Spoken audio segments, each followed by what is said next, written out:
bad still about so good water. looking. So Today we're going to talk about how the water is different in England because there's more minerals in it. It's called hard water, and you really notice, like, you can taste it in the tap, but also when you shower, it does different stuff to your hair, and it's wild. I mean, you can have differences in water. Like, I mean, I have family in central BC, and like my hair is so much nicer in central BC than it is down here. Also, I've been to Montreal a couple times, but something I remember is I had a layover in Montreal before I was going to Germany. And it was like a quick stop, and we had like an hour. And I was like, okay, I'll go fill up my water bottle because I'm not going to be leaving the terminal. I filled up my water bottle, and then I did not drink it until I got onto the plane. And then I took first sip, and I was like, oh my God, this tastes like dirt. Like it tasted so bad. And then I was like, right, we're really, really spoiled with our water quality here on the West Coast. I have lived in South Africa, and I've lived in England, and I've lived on the prairies, and I've lived here. And we in BC, for those of you who don't know where we're broadcasting from, have the best tasting water because they have to do so little to it to make it drinkable. I mean, in Saskatchewan, everything is slightly chlorine-y tasty. So if you like leave it in a bottle and you open it up, you get that slight bit of like chlorine smell. And then in South Africa, it's all, you get this sort of real metallic pipe flavor in all of your water. Because it's all well pumped? It's a lot of it's well pumped. Well, it depends where you are. Right. But a lot of it's well pumped, and then a lot of the infrastructure is just old. But yeah, England has hard water. And I only recently realized this. You have to use different laundry detergents and dish soap for the different water that you have. I didn't know that. Yeah. So we had a guy come check out. This is very off topic. We had a guy come check out our dishwasher. No, this is chatWater where we shot water. We're on topic. This is the chatWater. We'll get to it. We had to get through all the lore so we could finally talk about the various types of water across the world and rate them accordingly. We had our dishwasher broke, and we had a guy come look at it, and he asked us what kind of soap we're using, and we're like, does it matter? And he's like, yeah, BC's water is not hard at all. Like there's no minerals in it. Yeah. And so if you use a soap that's too strong, it actually doesn't clean as well. Like you need way less. Oh yeah, it would stay like in the clothes. It like deposits so in you the need clothes. like way less soap. Otherwise the soap stays behind. It's water science is crazy. The things you learn when you become an adult. Laundry. It's a good time. This is not water in this cup. Absolutely not water. I don't know what it is, but it's not water. This is not water in this cup. There is water in this cup. Yes, I also have a water cup. This is my water cup right here. It's a jar. My king cup that matches Adam's queen cup. But the fools who made this $2.99. Yeah, I know I'm the king. Well, I don't need it's a left-handed cup. No, this feels wrong. I don't like this at all. You're not left-handed. Yeah. I guess a king could do both, really. I think my kiddo is left-handed, and both me and Tim are right-handed. So I'm just like, well, here we go. Well, the best thing you can do is make her ambidextrous, because I think they're still young enough for you to get that result. I mean, she's like 2 utensils in her food at all times. I mean, like there is always food being shoved. Everyone uses 2 utensils. That's pretty standard. Okay. My kid's a genius. She uses 2 utensils. She does. No, yeah, she's so same time. It's great. What you're gonna want to do is get like 2 regular spoons and cut like the spoon part in half of both of them. So she has to go like put 2 spoons together to make a tiny bowl, and like honestly, if I gave her those 2 utensils, she would probably look at the spoons and look at me and just be like, she'd throw them on the floor and then just dig both of her hands in it to shovel the food into her face. My grandmother was she did like, at dinner tonight. was like very proper British, and whenever we ate there, we weren't allowed to use, I don't know if most people know, but forks aren't actually supposed to be used spoon side round. They're supposed to be used the other way around, which makes no fucking sense. But she used to be like, you can't use your fork like that, because she, proper table manners and all of that. And mine was the same. And also you have like the hands that you want to use. Like I want to use a fork in my right hand because that's my dexterous hand. but it's the other way around. No, knife should always be in your dexterous hand, and then fork is the just kind of like implement to bring it to your mouth, and then you also should be switching hands. I can't get to with your like I utensils. can't guarantee 100% success rate to the mouth with the non-dominant hand. You're missing the importance of classism. The harder it is, the more you had to work at it, and thus the more significant you are as a person or something. If you did it the smart, efficient, and practical and like easily applicable way, ill breeding is. Engineers exclusively come from poor families. Apparently. The easier your life in general, the more overcomplicated everything else becomes. I guess honestly, so. you're probably not wrong. Speaking of some overly complicated things, I am so excited to talk to you guys about the RPG theory stuff that I have to tell you about tonight. I really want to get into it. Can we roll the intro? Yeah, so I can start talking about it? intro. Yeah, let's do it. Let's do it. Let's do it. Let's do it. Okay, Sean, don't stay this time. I'm getting rid of everything.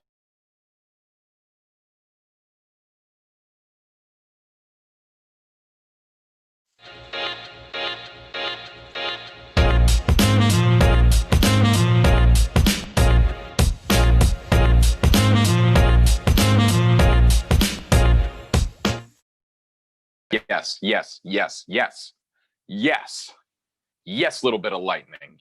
I love to dance to that intro. Yes, electro book. Both of them, I find myself just sitting and swaying. Right? So good. I love the fact that in our chatWater notes that you put up for us that Sean doesn't get to see. But I love the fact that you call these little segments Blackwater U. Yeah, 100% I do. Like university, Blackwater University. Yeah. Oh, this is where you learn about actual intellectual theories and such. Fuck yeah, bud. Give her. Fuck yeah, bud. The doctor and the fuck yeah, bud. That's what we guys. No, I'm not gonna. Let's get into it. I'm not gonna tangent anymore. I want to start storming. I want to start norming. I want to form, and you bet I want to transform. Like. Let's do it. Let's do it. Autobots roll out. Come on. So, Em, where do you want to start? Do you want to start? You were talking about just group dynamics as a whole. I mean, we should probably acknowledge our wonderful sponsors first. Oh, yes. Yeah. So shouting out to our two amazing sponsors, Legend Craft and Silverwing Armory. So they are both fantastic Canadian companies who are producing amazing RPG products in their own rights. Legend Craft is a woodworking company, Silverwing Armory, a paperworking company. Please go check them out. We have links to them on our Instagram, and you will use the code Blackwater at checkout to get a discount. For Legend Craft, it's 5% off your products. Silverwing Army, 10% off your products. And that helps support the show. It helps support these amazing businesses. And they're just like really fucking rad. So they just go out there and do that. So that's great. I think we say in every meeting we have about ourselves and about our sponsors, we respect the hell out of anyone who tries to make this wonderful thing of RPG their sort of like main source of income. Yes. So whether that's, making dice trays or making books, like anytime you can, make what you love your job, we think that's awesome. 100%. Agreed. Yes. So good. I feel like we have so much to cover today. We should probably we can save the talking about previous session we'll talk about it at some point. They were there. They saw it. Everybody saw. And if they didn't, it's on YouTube. We have that service. Oh, yeah. That's a really important thing too. Twitch is doing all of this thing where it just doesn't keep our videos for a really long time. It'll keep them up for 2 weeks and then it deletes them. So if you've missed a bunch of videos, please go catch up on our YouTube channel. They're all there. They're usually up literally the morning or afternoon after they're live on Twitch. I'm pretty good at getting them up there pretty quick. So go check them out there and go do all that kind of stuff. And do all that stuff that all the other good YouTubers tell you to do, like liking and subscribing and yeah. Don't hit the bell. Don't hit the bell. I don't know what the bell. I don't know what the bell does. Look, I don't know a single human being in real life who wants notifications from YouTube. It's like YouTube. I will go. That's to you what the bell when I am does. ready. Yeah, it's a bell. That's notification. so funny. Ding ding. Like I don't know. I've never hit it. I just assume it's notifications, and I'm like, fuck off, YouTube. I mean, we don't really have many notifications. It's just like, oh, there's a new video. Also, we Go on, trust babe. you. We know you're trust gonna. We know you're gonna come. Like we don't need to ring the bell for you. Yeah. But if you subscribe, I mean, Pavlov's dog over here. Fuck that it gives us an indication of how many of you guys are checking it out, and Yes. it's always helpful. So helpful Yeah. for us. It boosts our like very flimsy egos. You know, I think we we're can at have like a hard number of people who like us. wait, no, but listen, we're at like I think we're at like 14 subscribers right now, and I mean we're knocking on Critical Role's door. Like they're coming for you. They're concerned. They're worried. Coming for high rollers, coming for Critical Yeah. Role, coming for all those big streams out there. We have all these. Emma has a big chart in her house. You can't see it because it's not where she's streaming against, but it's got all the subscribers for all the different other streams. Absolutely. And she's tracking our movement. Yes. Very, very competitive. Honestly, that's super on brand for me, and I wish I had thought of it sooner. Look, I do have a deal worked out with Matt Mercer that if we match them in subscribers, he has to mud wrestle me. So like I think we're only 2 weeks away from that. So that's on the look forward to community. that. Also, Mr. Mercer, if you do see this, he did email you about it, and we just took that as you're down. It was one of those emails that if you don't respond to it, it counts as a yes. Yeah. Right. Yeah. Your silence is that you are agreeing. Just to that. Because that's just to that. Just to that. Emma, tell me about how our brains work in relation to D&D.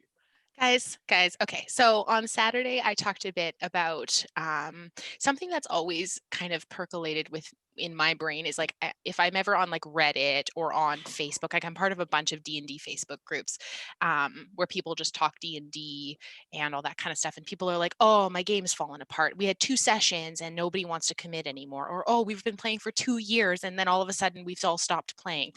And then in my mind, my question is, why?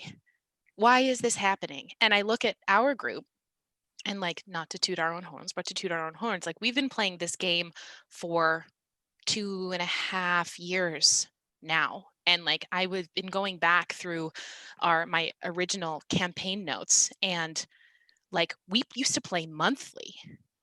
Like we used to play once a month, and I can't even fathom playing once a month. Now I'm like, I have to play every week. Like I can't imagine not playing more than, because we went through, in any case. So I was really curious, like, why is it that a whole bunch of groups fall apart? So I've been RPG theory and RPG research, as I've said before, super fascinating to me. So did a bit of thinking, did a bit of deep delving into some academic theory, and stumbling upon Tuckman's theory of group dynamics. So that's what I'm going to talk to you folks about today, and apply it to why most D&D groups fall apart. So Tuckman's theory of group dynamics was originally proposed in 1965 as a model of group development, and Bruce Tuckman, the researcher, proposed that all of these phases are necessary and inevitable in order for a group or a team to grow, face up to challenges, tackle problems, find solutions, plan work, and deliver results. So a lot of this is used in like industrial organizational psychology when you're evaluating work. It's used in group therapy to see where like a therapeutic group is at, but it also has huge applications to social gaming. So I'm going to talk about it in the context of a D&D group, because I think that's what we're all interested in. But it wasn't originally intended for that purpose. No, certainly not. Okay. Definitely more applicable to like workplace settings. But if we think about like group dynamics, that's what it is, right? Like it's a bunch of people sitting down together, talking and interacting with each other. So when we think about a bunch of people sitting in a room relating to each other as being under the influence of group dynamics show us what defines what we would call structure of the group. So the rules for how these folks relate to each other, and how they operate with each other, and how the group itself operates as like if the group were its own separate entity. And these rules are either explicit, so they're either like said aloud, written down, or they're implicit, they're implied, or they're like a social norm that everybody just follows. So if we think about D&D, there's the concept of group dynamics is obviously applicable, because we have a group situation, being a group meaning that it's like less, okay, sorry, my camera was getting a bit weird there. A group is 3 people. You can't have a group with only 2 people in it. A group, 2 people is a dyad. So a group is 3 or more people. It's a collaborative thing. So there's individual goals as well as group goals. It requires social connection. So you actually need to talk to each other. It's high stakes, emotionally laden. So that like whole concept of bleed that we were talking about 2 weeks ago. So emotionally laden social situations are often under the influence of group dynamics. There's complex power dynamics too. So power usually being like the relationship between the DM and the players, or the players with each other, like who is striving for more power in the group. And this can often come down to like, what are the personalities of the group members, who's aligned with each other, like who is, so say everything goes to shit and your entire D&D group falls apart. Are there going to still be people who will be connected to each other after that? So that's what an alliance would be like, somebody who has a relationship with someone else outside of the group that makes them more connected to someone. Sean and Adam are roommates, and myself and Tim are married. Yeah, Matt and Jen are dating. Yeah, stuff like that. So, and then there's also the need for problem solving and a tolerance of high stress situations. D&D is inherently stressful based on the emotional stakes and stuff like that. And then also the need for compromise, adaptability, and flexibility. So these are all things that are at play in an RPG group. And there are 5 stages of group development. So what I'm going to do is I'm going to talk about each of them. I'm going to show you a diagram first, so you have a little bit of sense of how that works. And it actually really provides us with an interesting conceptualization of why RPG groups or any D&D group might fizzle out. There's parallels too with both like what is happening to the group of characters in game versus the players out of game too. So I'll talk a little bit about that. And then I will show you the stages. So I'm going to do that now. So let me see if I can find that photo. There it is. Okay. Cool. So this is, I hope everybody can see that. Not yet, but I'm excited for it. Not yet. Okay. Well, Zoom has done something weird to me. Oh, there we go. Oh, there we go. Cool. Great. Hell yeah. So this is a model of Tuckman's principles of group development, looking at the team's effectiveness versus the team's performance. Just gotta ask, did you create this graph that we're looking at? I did not. But it's so charming. Thank you so much. I looked through probably 30 of them before I found one that I liked, and this was the one that I came up with. So you're looking at team effectiveness on the y-axis here and team performance on the x-axis, and you'll notice that the group development and group cohesion moves into part of like a sinusoidal curve. Okay, let's just break down what is the difference between team effective before we get to sinusoidal, like team effectiveness versus team performance. Those just sound like synonyms to me. How do you break those down? Cool. Okay, so let's think about this in the context of a workplace group. So you've got a bunch of folks who need to get a job done. There's a project assigned to them, and there's a job that needs to be done. How effective a group means how good are they at problem solving? How good are they at working through conflict? How good are they at going through some of the other tasks that actually don't require doing the work, but could serve as blockers to the work getting done, if that makes sense. And then performance is like, how are we actually getting tasks done? Are we completing projects? Are we able to plan for future projects? Stuff like that. So performance is how much we are doing. Effectiveness is how well we are doing it? Yes. Okay, love that. Yes. Please continue. So you'll notice that when we get to there's 4 stages that are noted here, but I'm going to talk about a 5th one that is also included in it after, which is adjourning. So we go through forming first, storming, norming, and performing. And you'll notice that effectiveness goes down and then tends to go up. And then performance also starts actually not bad, and then tends to increase over time. So more things get done. Okay, so I'm going to stop sharing that and let's talk about it. Okay, so we start off with forming. Forming, this is like when the team or group meets and starts to learn about each other. They learn about the opportunities and challenges that are ahead of them, and they start to agree on goals. They start to tackle the tasks that are at hand. Group members at this point are still behaving quite independently. So they're not really acknowledging the group goals. They're more like, I have my own individual goals and this is where I'm at right now.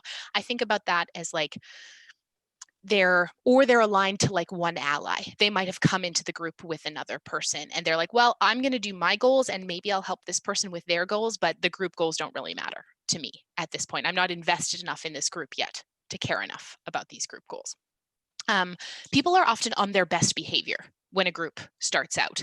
They're really focused on themselves though, and how they're presenting within the group. There's no vulnerability. Everything is like quite locked down. Everyone's trying to present really well.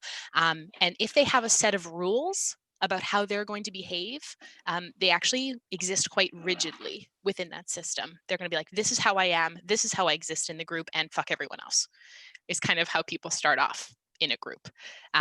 Because they don't care about the other people who are there, and why would they? They've just met them. So if you think about this in game, this is the like proverbial meet in a tavern scenario. You have maybe one or two people that are like, oh, our characters are friends, or we've been traveling together for a while, which, you know, is symbolic of the like, oh, this is myself and my partner, and we're playing in this giant D&D group together. The characters don't really know each other or have like one other ally that they've entered with. I think of the original session that we had, the very, very first session. We actually did all meet in a tavern, actually. Of course. Of course we did. Neppy came in by herself. Kokanee and Spooky came in together. And neither Finnan nor Letters nor Callie were with the group at that point. So that's only the three of us that were there with that first group. So yeah, Kokanee and Spooky had come in knowing each other, and then Neppy came in by herself. And that's indicative of the players themselves, because yes, Matt and Jen were dating at the time, right? Yes, they were. Yes, yep. Okay, there's Yep. some real life lore for you. And then, of course, Tim wasn't playing because he was DMing, and it made sense to me that Neppy would have been on her own at that But point. she came with her god, which is kind of the same thing. She did. There was a lot of going with God and going on faith at that point. But yeah, so the more things change, the more they stay the same. More they stay the same. So to move to any sort of next stage, which is the storming stage, groups often have to relinquish the comfort of non-threatening scenarios or topics. So when you meet with a group for the first time, a D&D group, you exist quite on like I'm talking about us as players at this point. You often exist on this like superficial level. Maybe you don't know everybody really well, unless you're playing with a group of people you do know really well. Like you come in being like, oh yeah, we play D&D together. That's how I define my friendship with these folks. And you talk about non-threatening topics, or you have non-conflict laden situations where there's very little risk of conflict or like making somebody else upset. You talk about the D&D game, you maybe share some pleasantries about your life, and that's about it. And the same would occur with the characters. They'll come into the tavern, they'll share a little bit about their life, but we're not delving into the like deep, dark backstory of how you killed your own parents or lost your parents or anything else involving your parents. And yeah, at this point, sad D&D stories. Your relationship as players is exclusively as D&D people, unless there's something else going on. Unless there's other alliances that are happening. You work together, or you're dating. And I mean, granted, like when we started Blackwater, Tim and I invited a bunch of our friends over, so we had relationships with these folks outside of D&D. But I think about our characters didn't know each other at all, and that would be how it would be in kind of like more of a workplace setting. And it's often how it is for a lot of folks who are entering into D&D games these days, especially with the advent of online gaming. Yeah, that's what I was going to say, is when like the first D&D game I played, that's how I met Sean. I didn't know Sean other than Adam, who was our DM. I didn't know any of the other players. Yeah. Pretty much same. Yeah. Adam basically picked people that he knew from different groups and mushed us into this sort of one group. And I remember the very first time was this very sort of like, not awkward, but it was a very sort of like, I didn't know who was going to come through the door next, and I didn't know what they were going to be like. You're sussing them out. You're trying to figure out who the heck are these people and how am I going to be vulnerable in front of them. Is like underneath the surface of that for sure. But one of the things I think about D&D that's particularly interesting is that in a way it sort of speeds that process up, because simply the act of at least for me, I don't know if it's the same for other people, but simply the act of having to role play or having to like Yes. do an accent or pretend to be someone I'm not, even though no one knew who I was, immediately sort of put me in a vulnerable situation. It immediately sort of like fast tracked, like I immediately felt sort of a little bit insecure and a little bit uncertain in that situation because it's a group of strangers and now I'm having to try and speak in an accent and like role play a character. Mhm. And the I, opposite can also happen too, like where you can meet people and experience what I would call like accelerated intimacy. So Yanis, I am so harken back to the first Yeah. time that I met you. That it was Yeah. just like when we were at Adam's, that birthday one shot, that crossover episode that he did with all of the groups that he was playing. And Saren and Kale were like, oh yeah, we get along quite well. And I was like, well, Yanis is a great dude. Yeah. And like Yanis is obviously awesome. The- And I, as Emma, was like, Yanis is great because Saren thought Kale was great. So obviously you were great as well. Emma and I's friendship is mainly based off of fictional characters' affinity for one another. It's a very strange thing to say, but it was like I walked out of that being like, I don't know anyone else who came like on a personal level, but I think Emma's pretty solid because Emma's character was pretty solid. So Thank you. yeah, Great. it's a strange situation. Totally. And this is often like this, the forming phase is often actually quite a quick phase, depending on how frequently the group is meeting and how the level of connection between the group. So if you have a group of people who are kind of already tangentially connected, like friends, like some D&D groups are, or they're meeting on a more frequent basis, the forming stage goes very quickly. As like leaders, essentially, at this level, the DM does take a bit more of a leadership role because they're coordinating the group's behavior through narrative and storytelling to promote cohesion. They're doing things that get the group to join as a group and be together. So question for you, we were talking about this sort of in the sort of idea that you were saying you see a lot of people say, oh, my group fell apart and I don't understand why my group's not sticking together. Would you say that because this is the first stage, is it logical then to assume that this is sort of where you lay that foundation of a successful party, or is it just a stage? I would say that this is laying the groundwork for the groundwork of what makes a successful D&D group. Okay, so it's like if you're hosting a group and there's not like instant chemistry, it's not like it's over. It doesn't matter. No, We've messed up the first stage. I mean, look at our fucking group. We didn't have chemistry for at least like 6 sessions. Like it took a minute to get that going. Yanis, you and me. Yeah, no, definitely, definitely. I mean, like in the sense that it's whenever you start with a stage, whenever you build something, it's always the first stage always seems like the foundation. And we're talking about sort of forming a group. And I know that like a lot of people, when they start playing and when they host their first game, when the first session or maybe first 2 sessions, it doesn't seem to jive. A lot of people start to panic. Absolutely. And people are like expecting instant chemistry, but you got to think about this and we got to like cycle back because like you've put a bunch of people in a room who don't know each other. And this might sound harsh, but it's true. They don't really care about each other. At least the characters don't. And you may not have investment in these other people's personal lives as the player.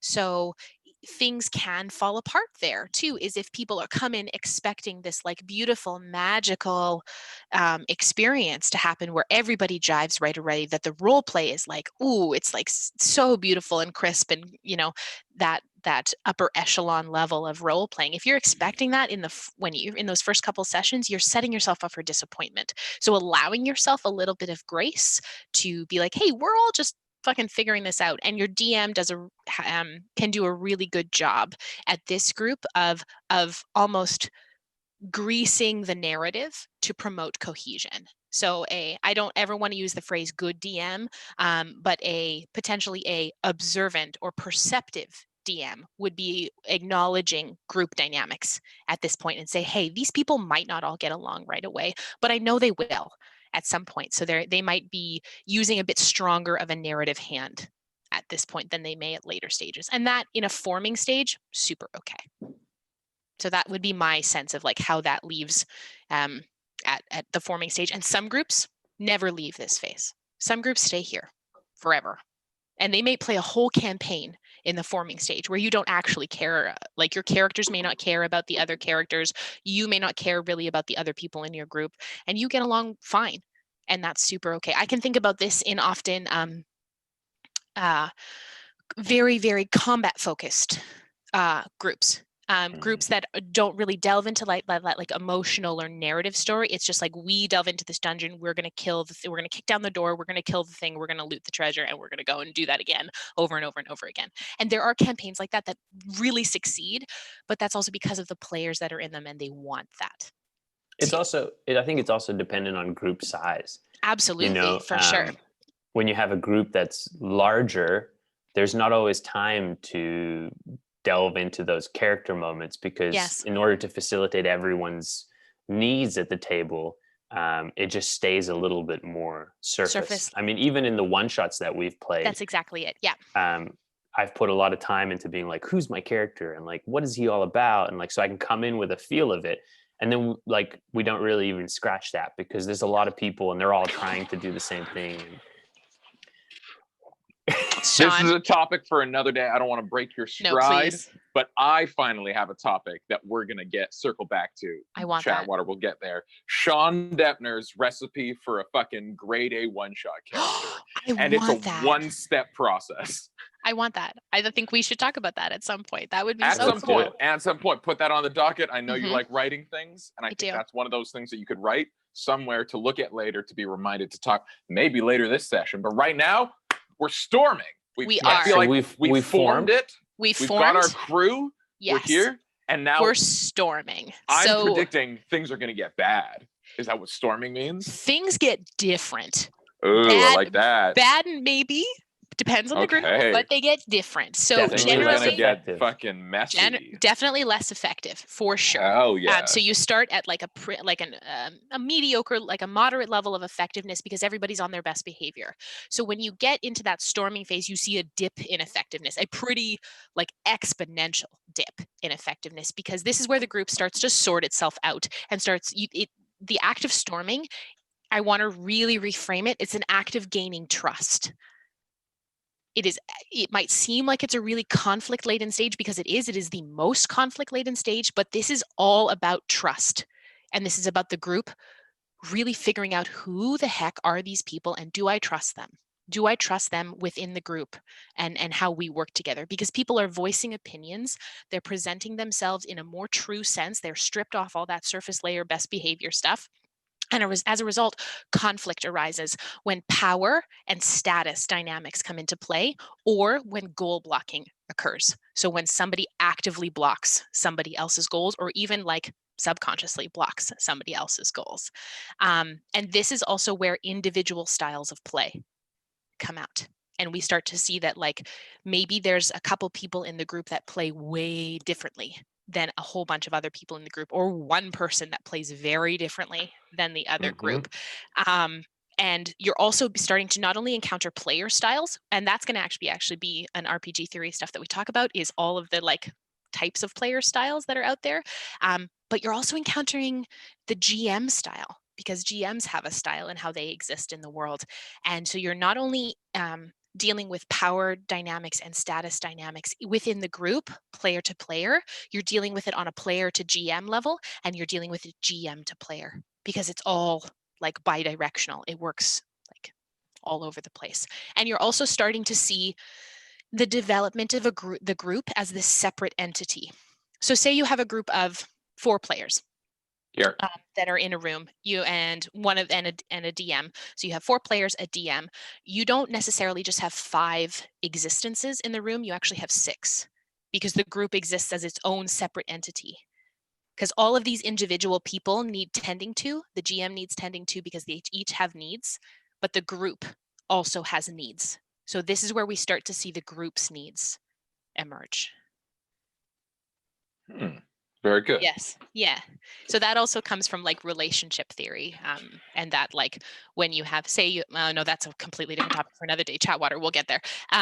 So the struggles between leadership dynamics in the group can be really, really crucial to how the group moves forward, and particularly if there is a conflict between the players and the DM. because that's if the DM and the players start antagonizing each other, you can also see like people start egging each other on, people start picking at each other, and disagreements and personality clashes must be sorted through before the team can move forward to the next stage. They have to be, because if they're not, the group is stuck. They just won't go anywhere. They'll just continually be conflict, and it'll just be conflict after conflict after conflict. So what does that look like working through a conflict? Like, how do you know you're doing it right versus just perpetuating the cycle of storming?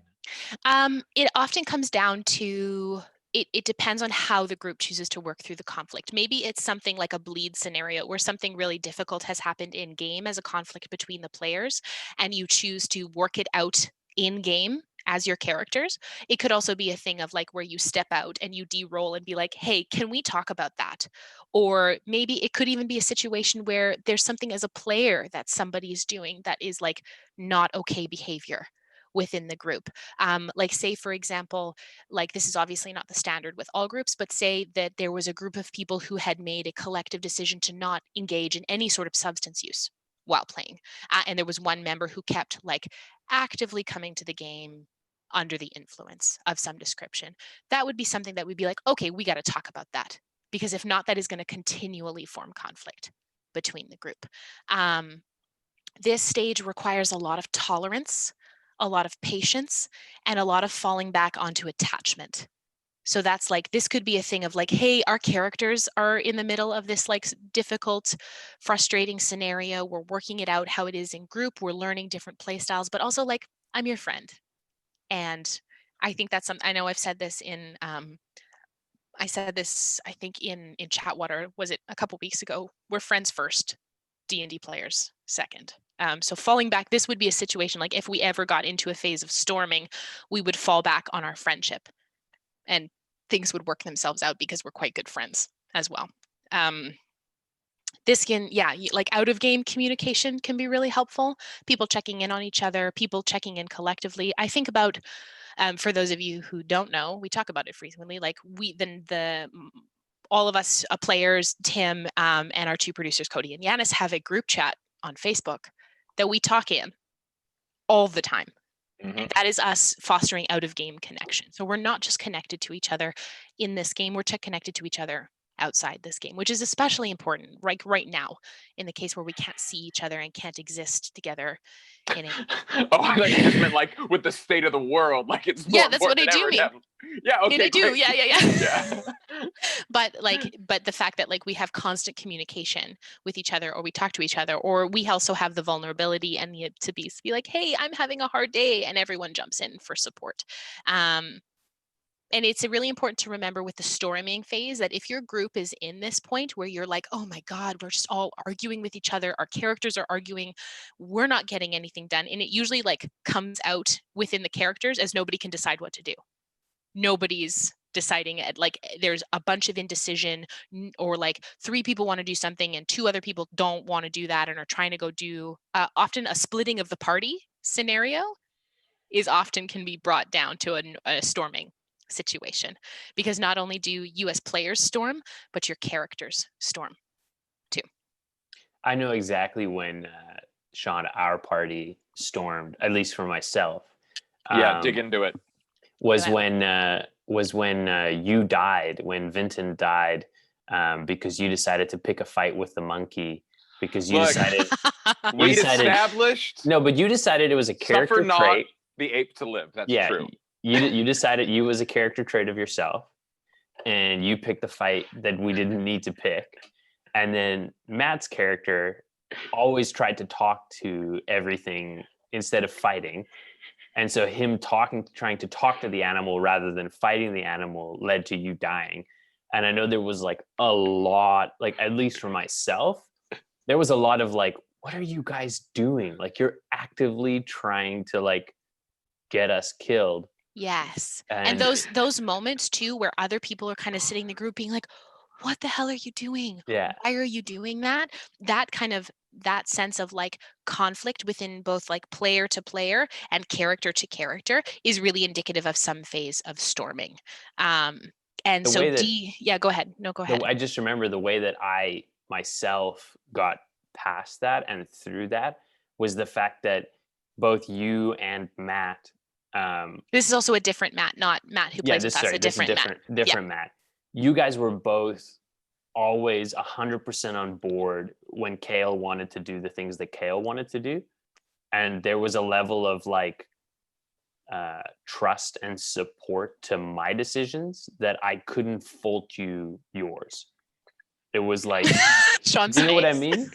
Like Well, no, you're absolutely right, and I'm just looking back on that character, Vinton. Vinton was just a constant case of me playing chicken with my own bits, where I'd create a bit and be like, how much can I commit to this before things fall apart? And we learned that a couple of apes will break you. the other time you died is because you said you had like this incredibly high perception, and you told Adam, who was our DM, that I want to use all of my perception checks specifically for apes, not the thing that was actually hunting us. Well, we didn't know what was hunting us because my perception was low. And so it ended up killing us. So a character decision might have, like, that's a bleed moment too, right? Where a character decision has made things more difficult for you folks as players. So that sense of storming, that's like you, Giannis, sitting there being like, Sean, what the heck are you doing? Yeah. Whereas both of you are committed and you're also in a role play scenario. So you're having to like be true to your characters in that moment. So there's so many different like levels. I'm having to be like, my character is distraught that his like teammate and party mate is dead, and I am fuming because Adam is making these decisions, or I mean Sean is making these decisions that I'm like what are you doing? Like, this is so unnecessary. So those kind of conflicts have to be at least on some level addressed and worked through before the group can go anywhere. And it's the sense of like, who are you, not only as who is your character, but who are you as players? Like, how do you engage? So question for you, would you say that that phase of storming and those conflicts are necessary in order to move on to the next one? Yes. So you can't skip the conflict. You need to resolve it and build on it. Yes, conflict. I am of the mind that conflict in any sort of relationship is necessary. I think about the work that I do, and anytime I speak to someone and they tell me that they don't have conflict with anyone, my first question is why? Why not? Everybody has conflict. Conflict is natural and normal. Social interaction is so hard. But for group dynamics specifically, if a group doesn't go through some form of storming, my first question is, my first thought is, you're not being honest with each other. You're not actually showing any vulnerability towards each other, because everybody is stuck in that phase of forming. Nobody's moved past the forming stage because everyone's still on their best behavior. So DMs in this stage are particularly important for the way that they manage conflict. They often engage in some form of coaching behavior. They work to calm the environment, whether that's like de-escalate an in-game conflict, not necessarily the conflict between the characters or the conflict between the players, but they might turn down the narrative conflict, and they don't try and push the narrative forward. Because if you push the narrative forward through a storming situation, you're just going to end up with everybody being frustrated, because nobody actually gets to work on those really, really important relationships, which are so crucial to form in this stage, because you're trying to attend to all of the story beats and all of that stuff going forward. So like, if as a DM, the DM is pushing and pushing and pushing narrative, it can feel really rushed. You can get feelings of disengagement, because you're like, well, my character's not important, how they feel is not important, because we're just moving through this story. And they often lead to group collapse if you attempt to push the group forward here. And that's not the true reason that I think that groups fall apart, but it's part of it. So storming, if we boiled it down, important. Building trust, conflict is like normal and natural. One thing I've noticed that Tim does, actually a lot of really good DMs do, but Tim does specifically, and I don't know if he's conscious of it, but a lot of time what he will do is he will add a third voice to character conflict that is an NPC that allows a sort of like and almost like well, why are you feeling that way, like why, Yes. like allows him to speak to the character, Yes. which I think is another sort of really helpful trait if it's possible to sort of like de-escalate or resolve a conflict Yes. in a satisfying way. It's an act of empathy. Mhm. Is what it is, because you're those amazing NPC moments where people are going through strife and conflict, and maybe the story is marching forward and we really actually don't have a chance to work out this kind of like in-game conflict, but that insertion of an NPC or Tim acting in some, or a DM acting in some way, can allow the player and the character to feel a sense of validation that, like, hey, somebody heard me, somebody makes me feel important. So maybe that they're not going to necessarily impart more conflict into the group because of how they're feeling, because they've been heard and validated. Empathy everywhere in this stage is very important. Tolerance, acceptance, and empathy. So that's storming, which is often the least, and this is the stage in your D&D campaign where you're like, we're not getting anything done. We're not going anywhere. We've been in this town for 4 days and we still have to go do this thing, and nobody's making any decisions. So pushing the group forward here, bad idea. Let them sort through their shit, because they have to if we're going to get anywhere. So then we move into norming. So after disagreements are resolved and personality clashes are managed, and everyone kind of gets a sense of like, these are the people that I'm playing with. This is who I'm like, this is how we exist and operate together. It actually results in a real greater sense of intimacy and sense of connection, because you feel like you know these people a bit more, and you've worked through this thing together, and you're like, oh yeah, we came through that together.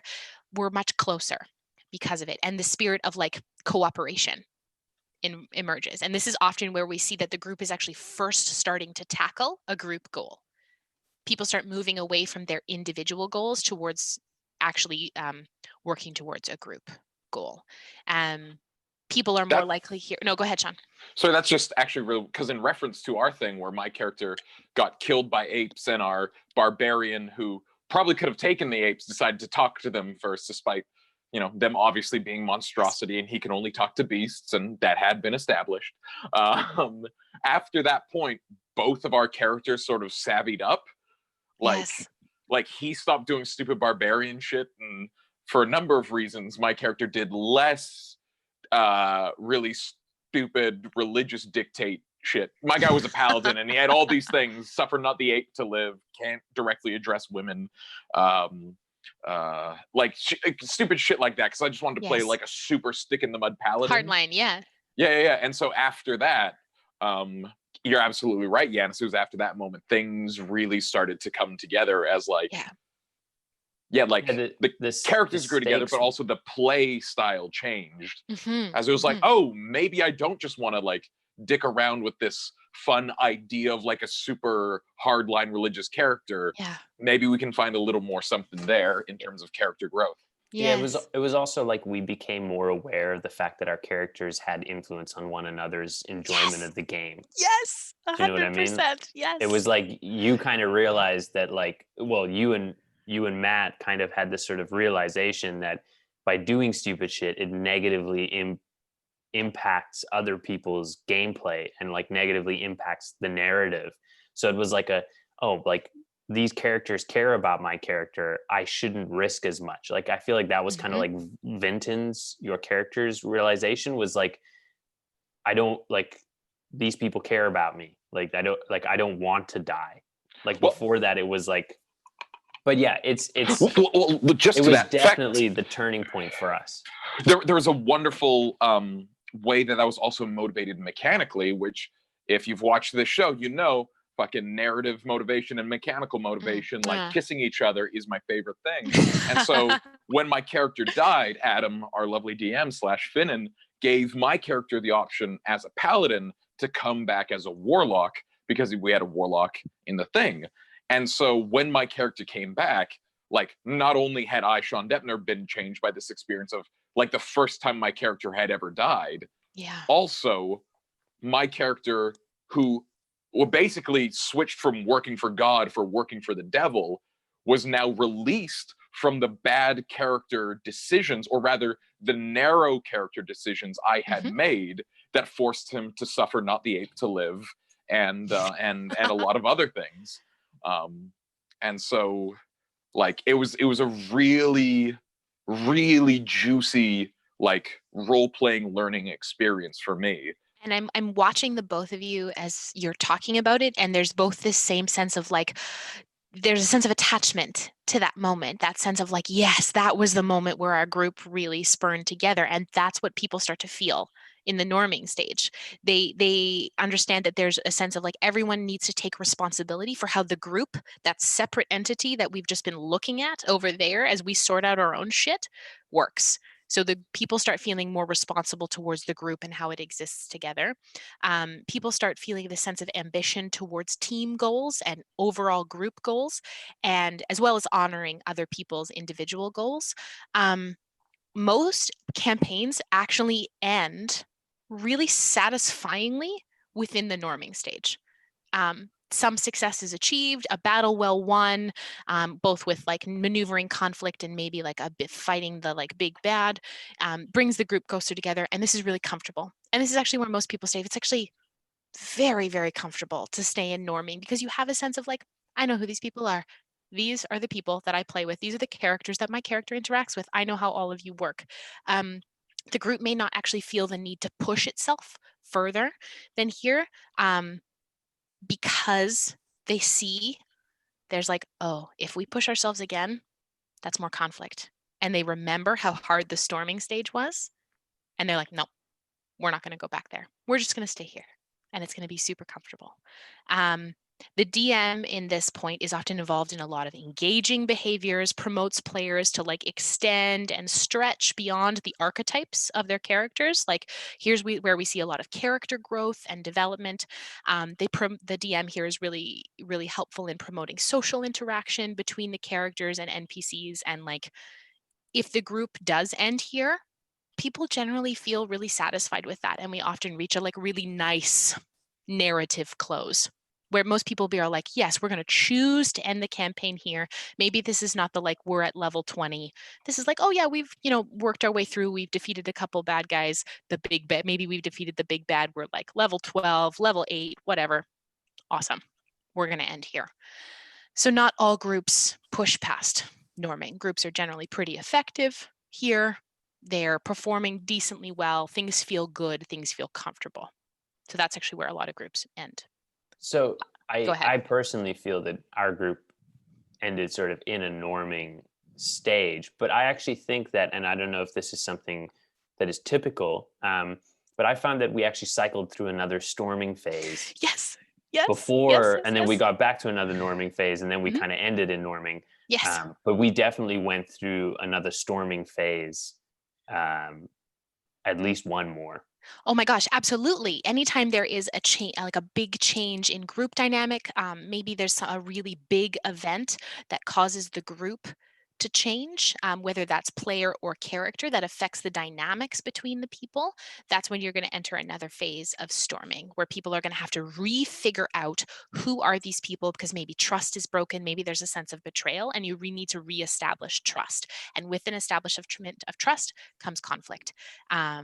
Because there might be hurt feelings, there might be all that kind of stuff that you need to navigate first before you can actually go back into norming.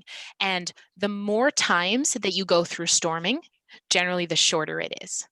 The bigger the betrayal, the longer the storming, or the bigger the trust broken, the longer the storming.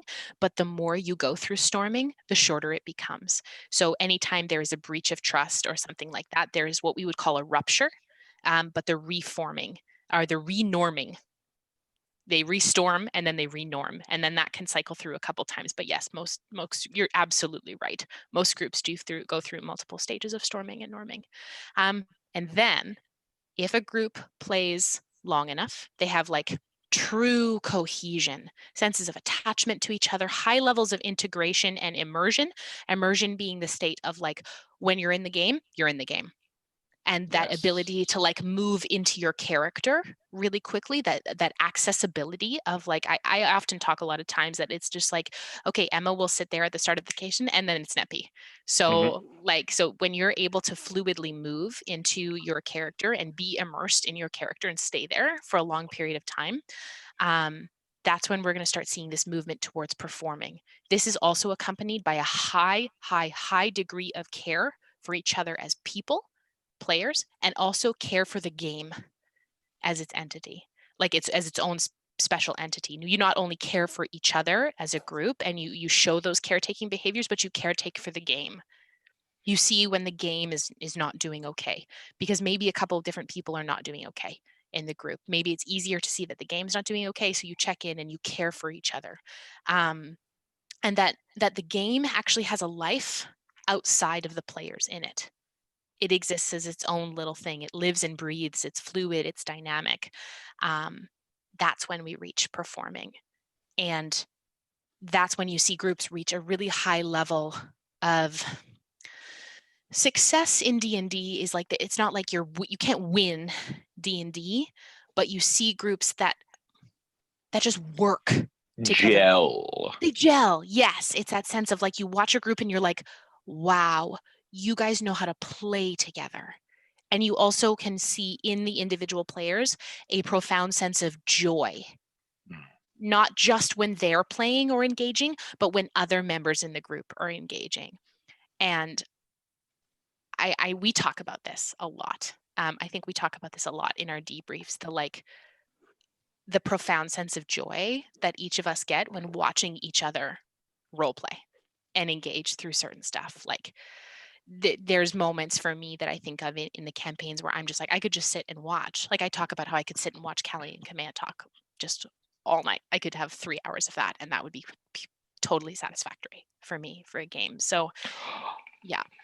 There is nothing I would like more than when we rescue Clack alive. Yes. He asks Yana on a date. She says yes, and they just role play the whole thing, just Tim and Jen, and the rest of us just get to watch it. Sit and watch. Like, I know we've been like, I know you and I, Shauna, have been talking about this, and I know Jen and Len, and I think all of us have been talking about just how Blackwater needs a break. How we all just need a little break. And I hope we get a chance to play through that and like RP ourselves through that, and we get to see all of those things. And I mean, and if I got to watch Clack and Yana go on a date, it would be just a delight. The best part is, whether it was a good date or a bad date, it would all be gravy. There's no like bad case scenario with that. Yeah. Oh, I would. And like in here too, it's like that's what we're looking for. We're looking for members of the group as players that are motivated, that are knowledgeable, competent, and autonomous.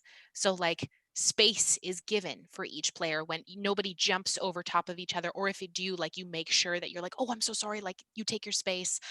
Nobody's rushing anyone else. Decision making is respected. Time is respected.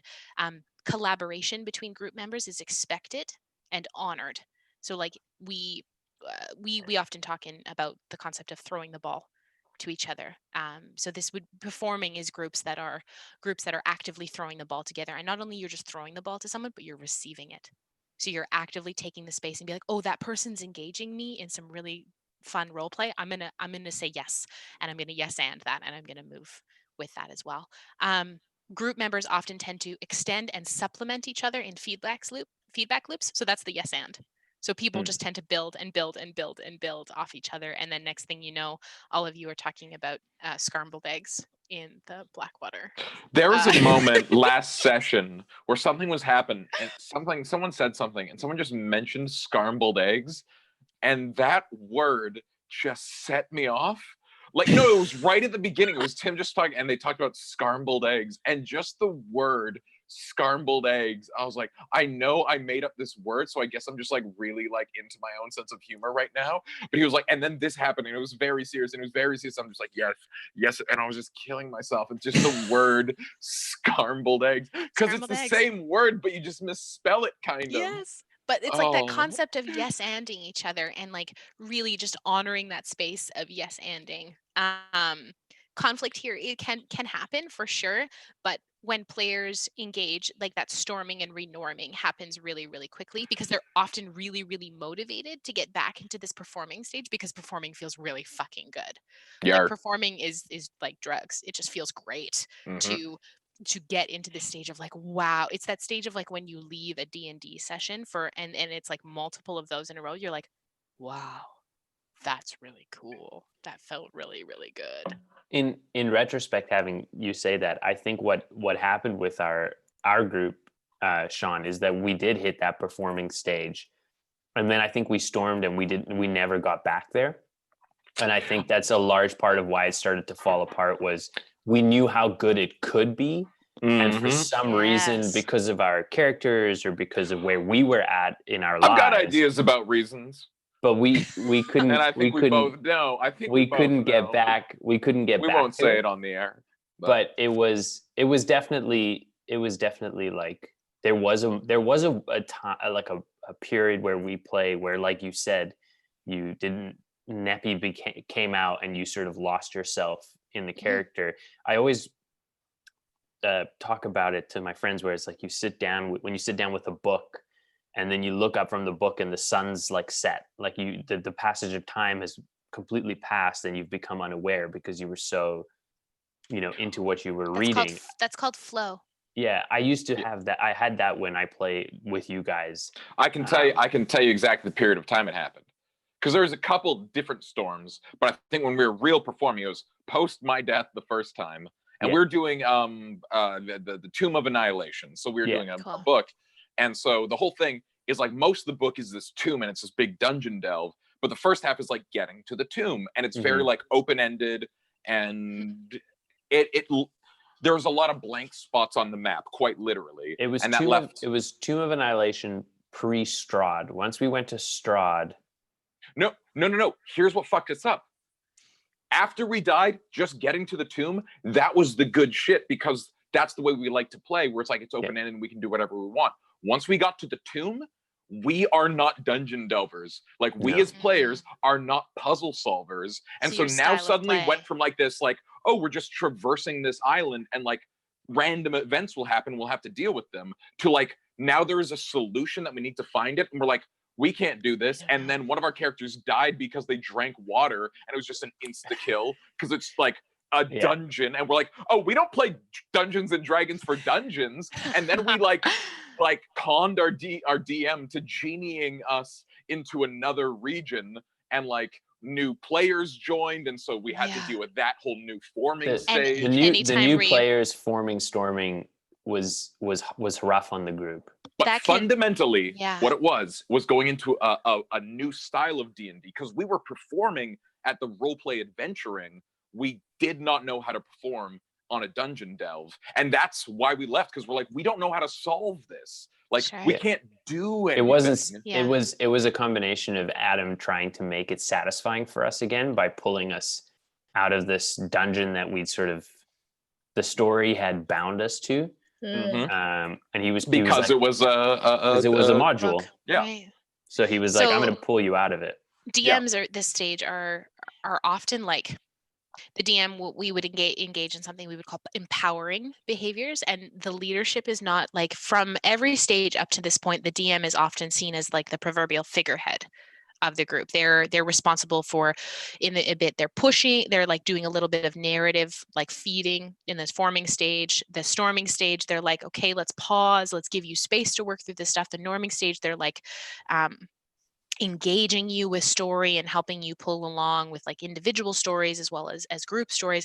But in the performing stage, the DM actually transfers leadership back to the group and lets the group helm the whatever's going on, and also is really crucial to incorporate feedback from them, because the group now runs the thing. They decide where they go. The like narrative, not narrative be damned at that point, but the group is in control of where they choose to go. And that's when we see, that's one of the true hallmarks of performing, is when the group is actually almost self-governing, and they're the ones who can helm and coexist.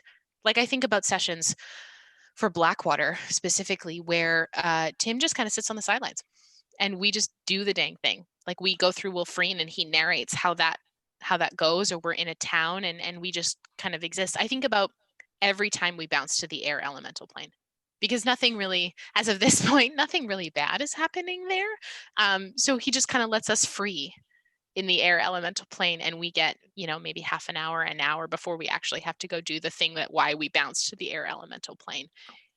Or even just going to Philenis, and yeah, like bad things will happen in Philenis, but we never know they're gonna happen. No. So like we think we're just hanging out, and so we're like, we're just sort of going around, and we got fucking Trixie and Kokanee and Offtish, Neppy got married, and there was a giant party. I mean, of course, because Hade died, but we were celebrating. Like the group was allowed to play, and even though big narrative beats are happening, conflict may happen, but there's a real sense of play that happens in performance, and it's almost a stage of like the group tends to build off each other, and that is the true sense of enjoyment. So that's performing.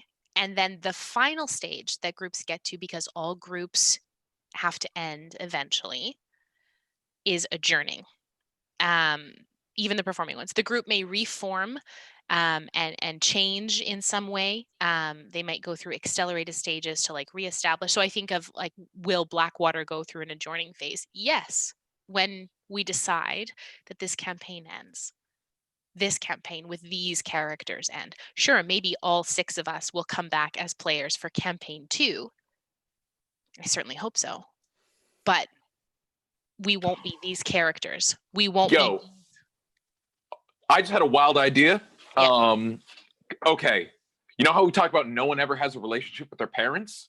Here's what I would love. Yeah. If someone came back, and it couldn't be you or Matt, but if someone came back for session 2 and just played somebody Lightkeeper, and then like if we ever wanted to go and talk to, and he's like, I gotta ask my dad about this, and he'd like go to Wolfreen, which would be on a different continent because we it's a different thing, and then Matt would just have to step in and play old man Lightkeeper and be like, well, back in my day we took care of a few liches ourselves, and like but like, or it could even be the essence too of like, that's one of the joys of adjourning in groups that have reached performing, is that they often harken back and they call back to previous times where they were performing. Even if it's like a new project, new campaign, they call back to those old times of performing.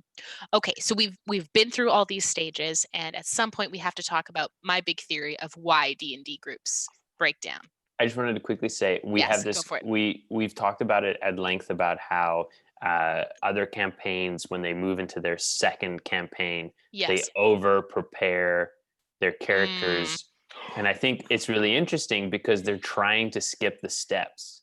Yes, exactly. They're trying to skip storming. Yes. They're trying to fast forward to performing. They're trying to be like, they're trying to be like, I want to have that high again without laying the groundwork of norming, storming. That's exactly That's really it. Interesting. And like the characters have to go through like forming, norming, storming, or forming, storming, norming before you can even think about getting to performing. And if the players are pushing themselves toward performing, it becomes very, very disingenuous really, really quickly, because it feels unhuman. There's no humanity. There's no stakes. There's no reason for them. There's no reason. Yes, exactly. And you end up seeing storylines of people like, you often ask yourself, like, why are these people together?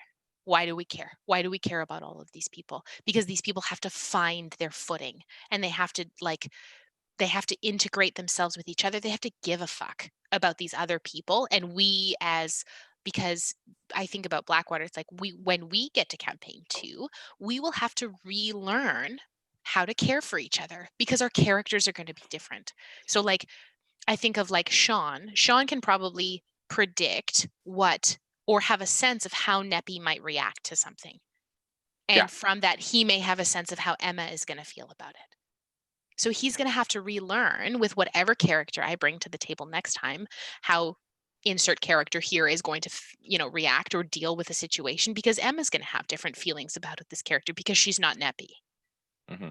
Right. And so like, we're going to have to relearn each other.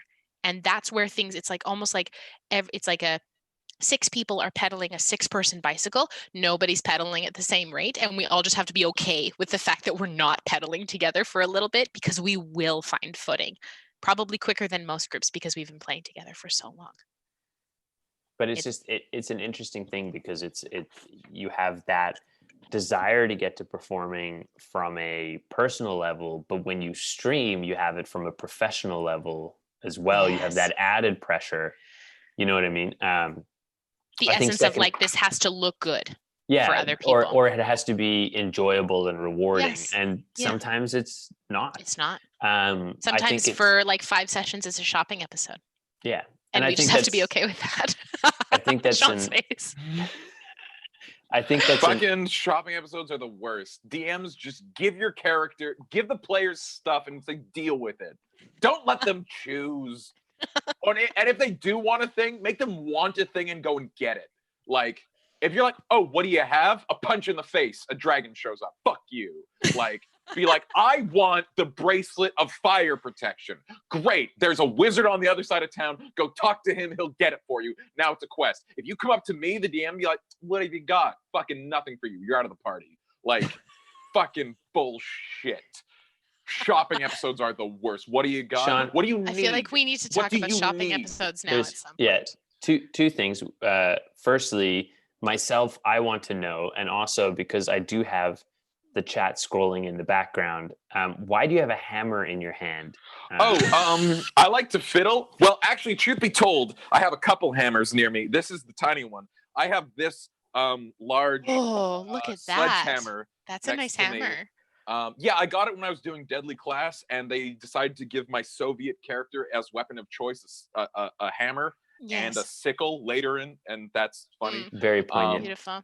Anyways, I have this hammer, and I started training with it because turns out, oh man, this is a whole conversation. It was you like to fiddle. Work, and I like to fiddle, and I just have hammers near me because I should keep them in my room, because if there's just like a hammer in the living room, then that says a different message to visitors. Sean fiddles with hammers. I talk with my hands. That's how we exist on chatWater. So the second point is, so now that we've gone through all the phases, and what is your hot take on why D&D groups don't survive? Guys, I got some shopping episodes. Shopping episodes. No, I'm kidding. It's not a question of why. It's a question of when. So what breaks most D&D groups down is continual cycles of long stages of storming with very, very short stages of norming afterwards, without any of the reinforcing feelings of performing. So you're going through long conflict after long conflict that just extends and extends and extends. And then you get this little bright ray of sunshine with norming, like, wow, we made it through that and we're okay. And then you're back to storming again and everything is shitty. This can lead to a big sense of group fatigue, especially if you're navigating the same conflicts that cannot be solved over and over and over again. And you can't navigate which can lead to feelings of resentment, othering of other people. It's like an us versus them kind of stuff can come up, and exclusion of other people, because especially if you feel like, oh, that one person is the cause of the reason why we're going back to this conflict all over again, it can sense of otherness. It can lead to members ganging up on other members, voicing blame, scapegoating people, and it can lead to group members actively promoting conflict or picking fights and deliberately starting conflict for a sake of trying to sort stuff out, because a lot of people think you solve conflict with more conflict, which is not the case and not how that works. But people often tend to start more conflict when they're in conflict-laden states. And this can occur when like one or more members of the group is not caught up with the rest of the group. So maybe one member of the group is still in the forming stage and the storming stage, while the rest is in norming. So it tends to drag the group back to the storming stage, because if you've got one member that is continually conflict, like starting conflict, it will drag the rest of the group back with them, because you cannot, if everyone is not moved through and all of those conflicts aren't sorted through, you can't adequately get to norming. This can also be seen to when the DM will not or cannot transfer power to the players, because the DM could be the group member who's holding the railroading. Yes, the sense of railroading. And we'll talk about railroading DMing and why that's difficult to navigate. The players will actually at that point wish to advance. They'll wish to like do their own thing and have access to the world and play, but the DM almost ties them back to this phase where they can't play. So the group continues storming to try and work out those power struggles, but there's no avail because essentially the DM is the one who's like, I have control and I have control. So you're just going to have to figure your shit out. So if the DM doesn't transfer stuff back, like transfer power back to the group, that's when we're going to see a lot of like continual storming with very, very short periods of norming. Staying in the storming phase for an extended period of time leads to burnout. Everybody starts to burn out and decreased interest because nobody wants to stay in conflict for a long period of time. And then when you feel like you're staying in a state of conflict for a long period of time and you get disinterested, it is so much easier to prioritize other things over the group. Thus prioritize other things over Dungeons and Dragons.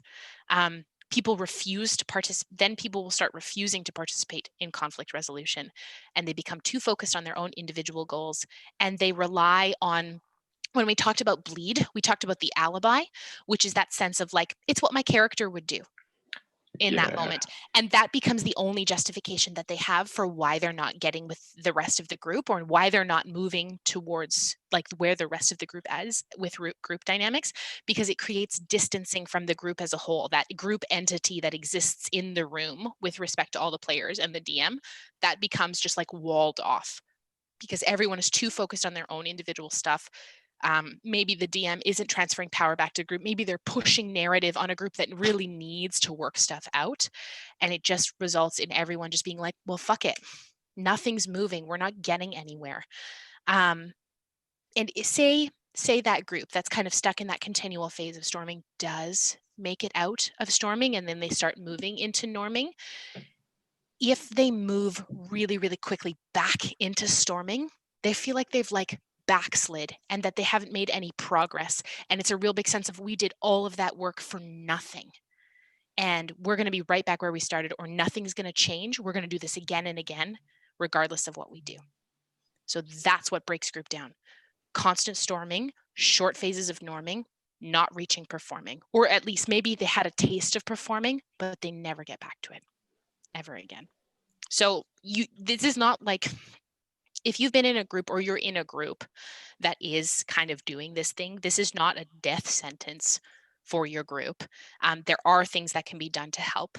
An examining of like where you sit in the group and thinking of yourself in context of group dynamics, as well as open, constant communication between folks, talking to each other outside of a D&D setting and be like, okay, let's talk about the difficult group dynamics in the room. Let's have this conversation. Let's all lean in to this really hard conversation that we're going to be having about how we exist in a group. Nobody wants to have these conversations, but if you shy away from them, nothing's going to fix it. Like nothing's going to be better. Empathic listening, really, really helpful. I statements, not speaking for other people. I heard you say this. When you said this, I am reacting this way. Only speaking for yourself, allowing each other space and time to move through things, allowing people like validation of each other's feelings, respecting different life situations and the way that people engage with D&D, and acknowledging power struggles and dynamics that like, yes, group dynamics are all about power struggles. Taking responsibility for your part in the group dynamics is really important. And what does that look like? Like, what would be a good example, like of like acknowledging power structures as a way to get through some difficult storming? Okay. Like, I can think, no, go ahead, please. Oh, set no. I said enough. Okay. And then I was just going to say the same thing, but in a different way. Okay. So let's set up a situation maybe where we've got this group that is stuck in a storming phase, where you've got. Okay, let's set it up in that situation where you've got a group that really wants to move into the norming phase, that the group has actually sorted itself out, but maybe the DM is the one who's kind of dragging them back and pushing narrative and not actually relinquishing power back to the group. This could necessarily be something of just like someone saying, I've noticed that when we get in certain situations, I as a player am not given the space that I might need to work through things that are going on for my character, I would really appreciate some more time to go through that stuff. My character is dealing with complex emotions XYZ, complex relationships with characters XYZ. So if I could have some more time, something potentially saying this to your DM, I would really like if we saw this in the campaign going forward, asking for change in a way that's not threatening, not judgmental, and not scapegoating anybody for like, you're the reason that we have this problem. So asking for support and asking for kind of a sense of like coming togetherness and like acknowledging that like, hey, we are all responsible for the state of the group as a whole. So can we all try and fix it? And something that's really important too is creating a sense of equity and equality between the DM and the players. And I think that that's something in Blackwater that we've done quite well. I don't think there's anybody that feels less than simply because they're not the DM in this moment. One thing I found, and it's something I learned in my first campaign, was I came into it, and I've spoken to you guys about this, is like every character that I build, I have this pitfall that like I grew up on big arcing fantasy novels where there's a singular hero, and every character that I build with the sort of unconscious idea that he's going to be the hero of the story. And I think everyone does that to a certain extent when they start playing D&D. They build who they think is going to be the hero, the one who saves everyone or whatever. And the realization I came to, partially because of the people I played with, like Sean, and partially because of the D&D sort of content that I consumed through Critical Role and that kind of thing, is I found that the characters that I liked most and the people I liked most to watch play were the ones who facilitated other people's journeys and the ones who facilitated other people's stories. I think about like the classic is Scanlan, the almost perfect Dungeons and Dragons character, where he sort of ends up becoming the hero because he chose not to be. And that's sort of like the realization where I came to, was, to relinquish that sort of control and to let other people play, and to be there to support them without trying to control the narrative yourself. Yes. Was the biggest thing for me to sort of like reduce conflict. And I had, and that came largely in part because of the conversation I had with Adam. Yeah. Because I built a character who was mechanically quite broken accidentally, where he could inflict so much damage that Paladin. the only way, Paladin Sorcerer combo, the only way that Adam could put any sort of foe in our way was to disable my ability to fight. Right. And which grew incredibly frustrating for me because I felt like I couldn't do anything. Yes. And so I verbalized that to him. And he said, well, you have to think about what you've put into the game. Like the character you've put into the game has made the stakes low because you can do so much damage. And I sort of realized through that conversation that rather than try and be the guy who's always killing everything, I should play more of a support role for everyone else's characters. And that's your acknowledgement that the group is its own entity, other than like all of the individuals and the DM who exist in the group as a collective. That's you saying, this is how the group works. This is how everything together works. And often those conversations they can happen player to player, they can happen player to DM. They're often really eye-opening conversations of like, oh, the group exists and I have responsibility in shaping that. And something you said about being the hero and like helping other people be heroes. It's like everyone is the hero in their own story. But group dynamic, when we think about group dynamics, is when we acknowledge that in the narrative of the group, if we think of the group as another person or another being that sits in the room, the group is the hero in the group's story. So if we're all playing as individuals, we're neglecting the group and the group will fall apart. And that's why most D&D groups fall apart, It's because people start neglecting the group. They stay in really long phases of storming. Everyone reverts back to that state where I only care about myself. I only care about my own individual aims. And nobody wants to work together to actually move towards a resolution and to actually access that phase of like, oh my God, D&D feels really good. So something that else is really helpful with that is approaching a situation with curiosity. Rather than assuming you know what is going on for your other players, your DM and the other characters, ask questions, whether that's in character or without. Approach with curiosity, like don't assume anything because you don't know. You truly don't. And remember that your friendship comes first. D&D comes second. So if that's really something that's you're struggling with, like in your D&D game, spend more time connecting out of game. Because I guarantee you stuff in game will improve when you actually start spending more time together out of game. And your relationship, the group, the way that the group exists as a whole doesn't solely rely on the mechanics of Dungeons and Dragons. So that's my theory of why D&D groups fall apart. Let me fucking hop in here. Please hop in. My recipe for fucking bona fide one-shot, boys. Because it actually... I think it builds in because I said it was a one-step. It's actually a two-step process. Okay. Here's what everyone does when they make a one-shot, and it fucks them up all the time. Too many things. You got to pick one bit, and maybe a contradiction, but we'll get to that. And also, people come in like they just think about, oh, this is a fun character that I want to play. Bullshit, you failed.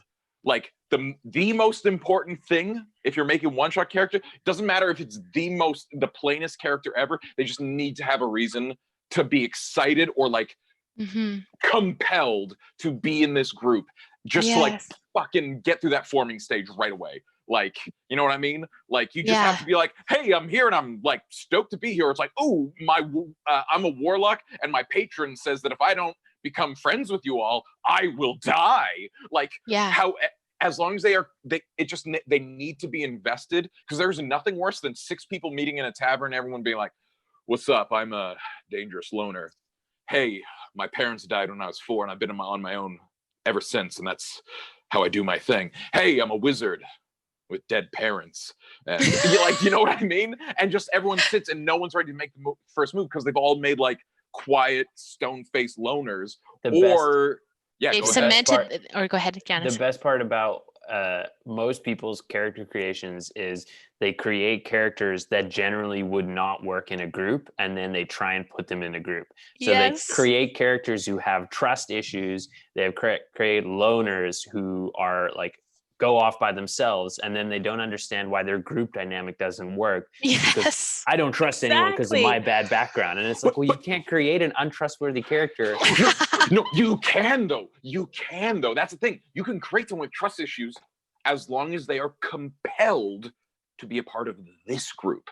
And that is so juicy, and actually is something that you probably want to play out over something longer. Like you can help yourself in a one shot by like, you're just not going to be able to dig that deep.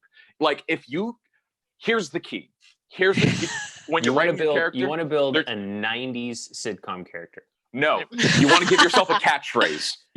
I swear to God, you want to be able to sitcom character. Shut your mouth, Yanis. This is Sean Detner's recipe for a one-shot character. If you can, like, you want to start with that one page of like, oh, he's this and this happened to him and wizard and he has his political beliefs and his parents and their like all of that, and then reduce it down to like a paragraph, and then reduce it down into like a sentence that you can say to remind yourself. Some of the most successful is I can think of Adam's character like, hi, my name's Phil Gilman, and I really need a win right now.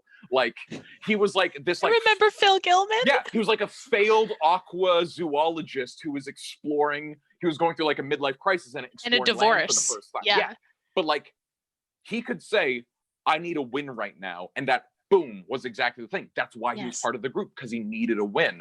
Or I introduced my dear friend Scottish Angus into D&D once, and I told him, like, you don't need to know mechanics, just come up with a thing. And he played a circus strongman who would bend metal bars, and one time he accidentally bent the lion and it broke. And that's a whole thing. But the point is, his catchphrase was, "I'm not a bad man." And he would say it in like this deeply Scottish accent. And that was so wonderful and that motivated like why he was in the group, because he wanted to do that's better. He was in the group and he wanted to do good. He was someone who believed he was bad and had done bad things, and he was here, "I'm not a bad man." The last thing we did, we're Rio All Australian, I played a character whose catchphrase was, it was real simple. It was just like, "I want to make sure everybody has a nice time." And then there was also a little bit of lime juice goes a long way. But fundamentally, that was this thing that I could say like, "Hi there, my name's Lime Juice, and I just want to make sure everybody has a nice time." Like, if you can boil down Getting flashbacks. your character, give them a catchphrase, and then whenever you're lost, just say the catchphrase. And as long as the catchphrase inspires action, "I need a win. I want everyone to have a nice time. I'm not a bad man. I'm down to party, but what do you guys think?" was another character who was extremely successful. It was like an action soldier who's like, I decided he always wanted to fight, but had no will of his own. Sean, I have a question for you. Yeah. So you came into Blackwater thinking that Letters was going to be a couple 3 to 6 sessions max. What's Letters' catchphrase at that point? Well, that's different, because for a one-shot, you're just doing something that's like, build group cohesion and move the plot along. Sure. Build group, get out of the tavern. That is, if you're in a one-shot, your only goal is to just get out of the tavern. Yes. For Letters, my whole thing was to like build a person, but fundamentally serve your story. So like, you're going to this place. I'm like, "Oh, sweet. I'm going to like embody that." Yeah, because he wasn't built like that. Like, Letters' whole thing was,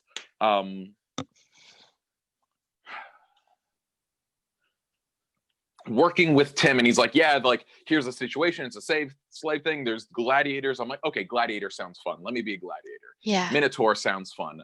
Let's build that. And I knew I wanted to be a wizard, because I always thought Minotaur wizards were a fun little contradiction. That's awesome. And so it was really about like, he's like, "Here's your thing. You need to tempt the group to agree to be gladiators."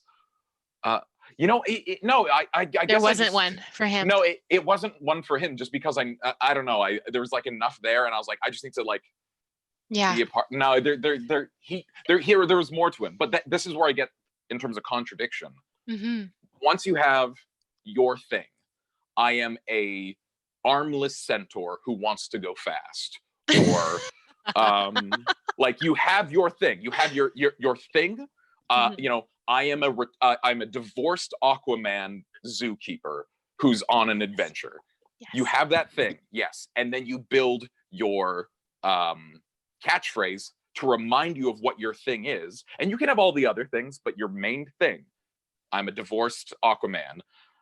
Then, and only then, do you get one thing and a contradiction. You get one thing and a contradiction, and the contradiction may never come up. That's your little secret. And that's where it's like, sometimes you get that little juice where it's like, I'm an armless centaur who wants to go fast and can secretly run up walls, or like. Well, I think that's such an easy. Yeah, go ahead. I think that's such an interesting thing that you bring up about, like, when you're wanting to have a one shot, you want to do something that promotes group cohesion, because Blackwater started as a one shot. And I never built Neppy that way. I didn't build Neppy for a one shot. I built Neppy for a campaign. And of course, her backstory wasn't as extensive as it is now, but I never built Neppy with the sense of like, not what is her catchphrase, but like, what is your raison d'etre? Like, what is the essence of how you live and exist in the world, which is what I think you're hearkening back to. Yeah, like, you don't need that. Why are you here in this party? You don't need to figure out the rest. It's not, why are you compelled to adventure? Why are you the way you are?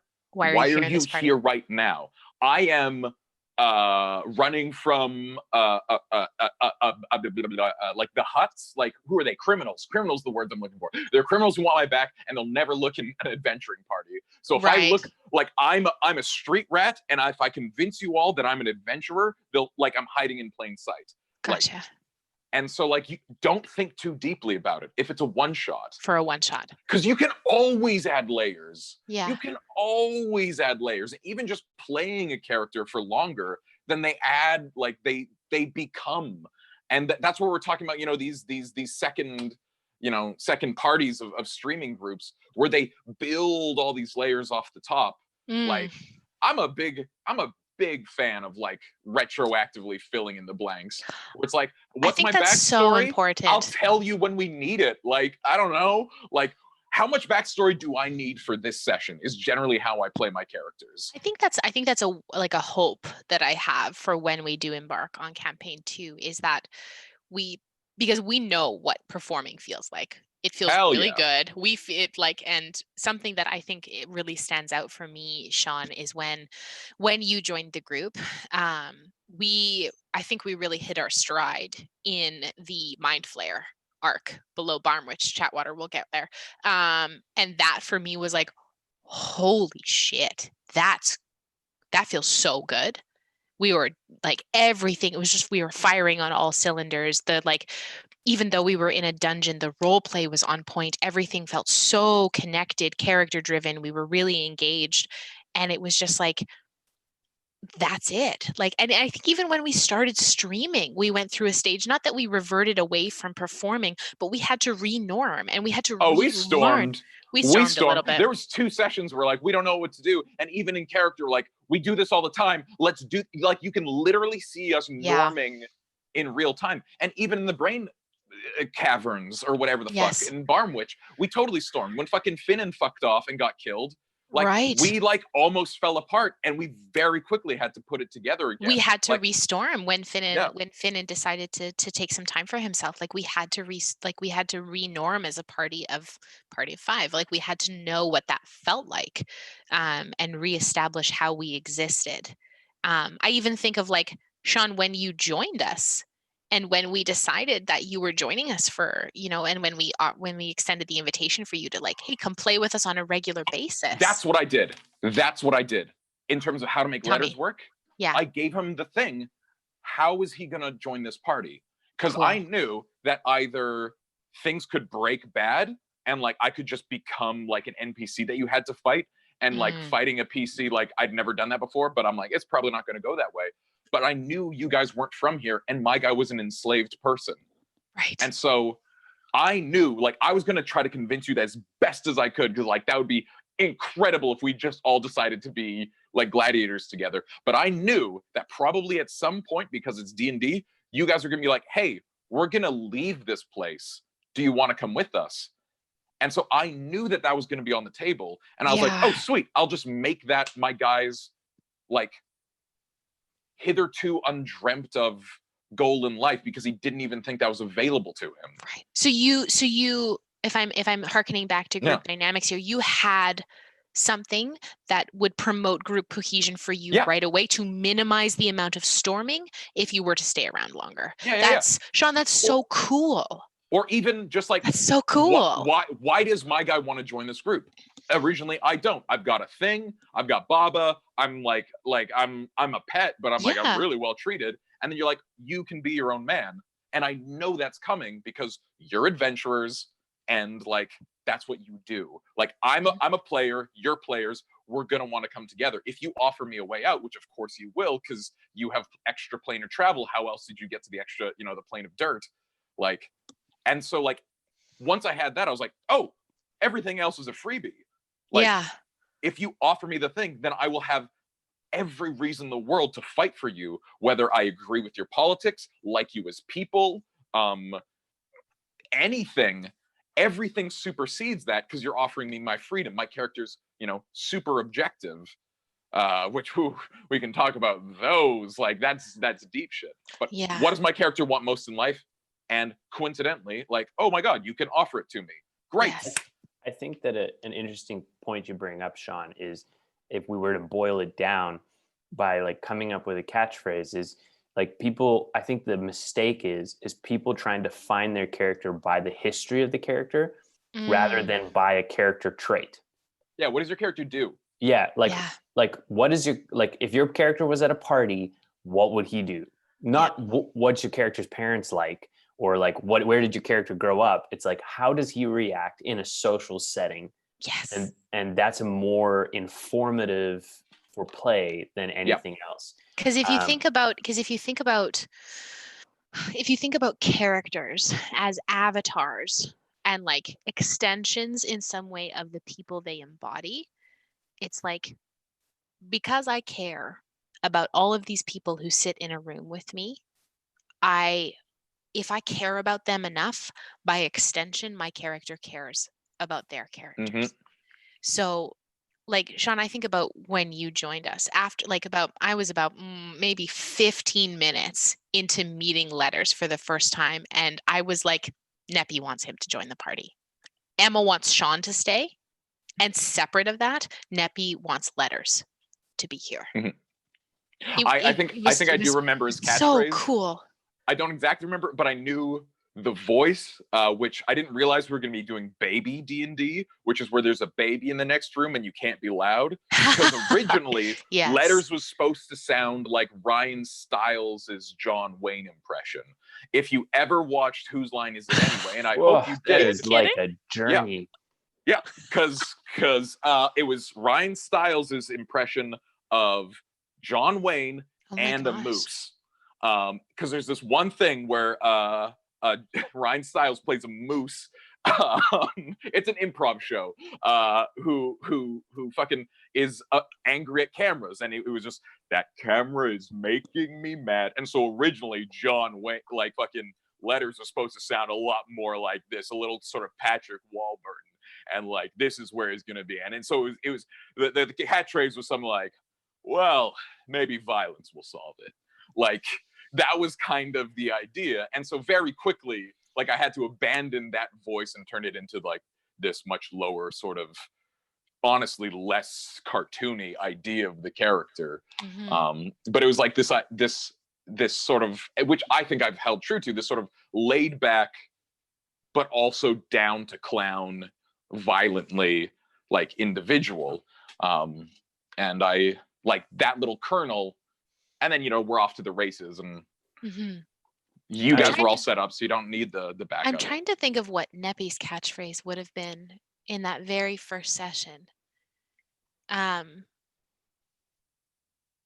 feel like it would have been like, because her voice came a bit later. It didn't come right away. And I realized someone said in the chat last session that Neppy sounds like Julie Andrews, and I cannot get it out of my head. It's very true. I listened to a couple interviews with Julie Andrews, and I was like, oh my God, she does sound like Julie Andrews.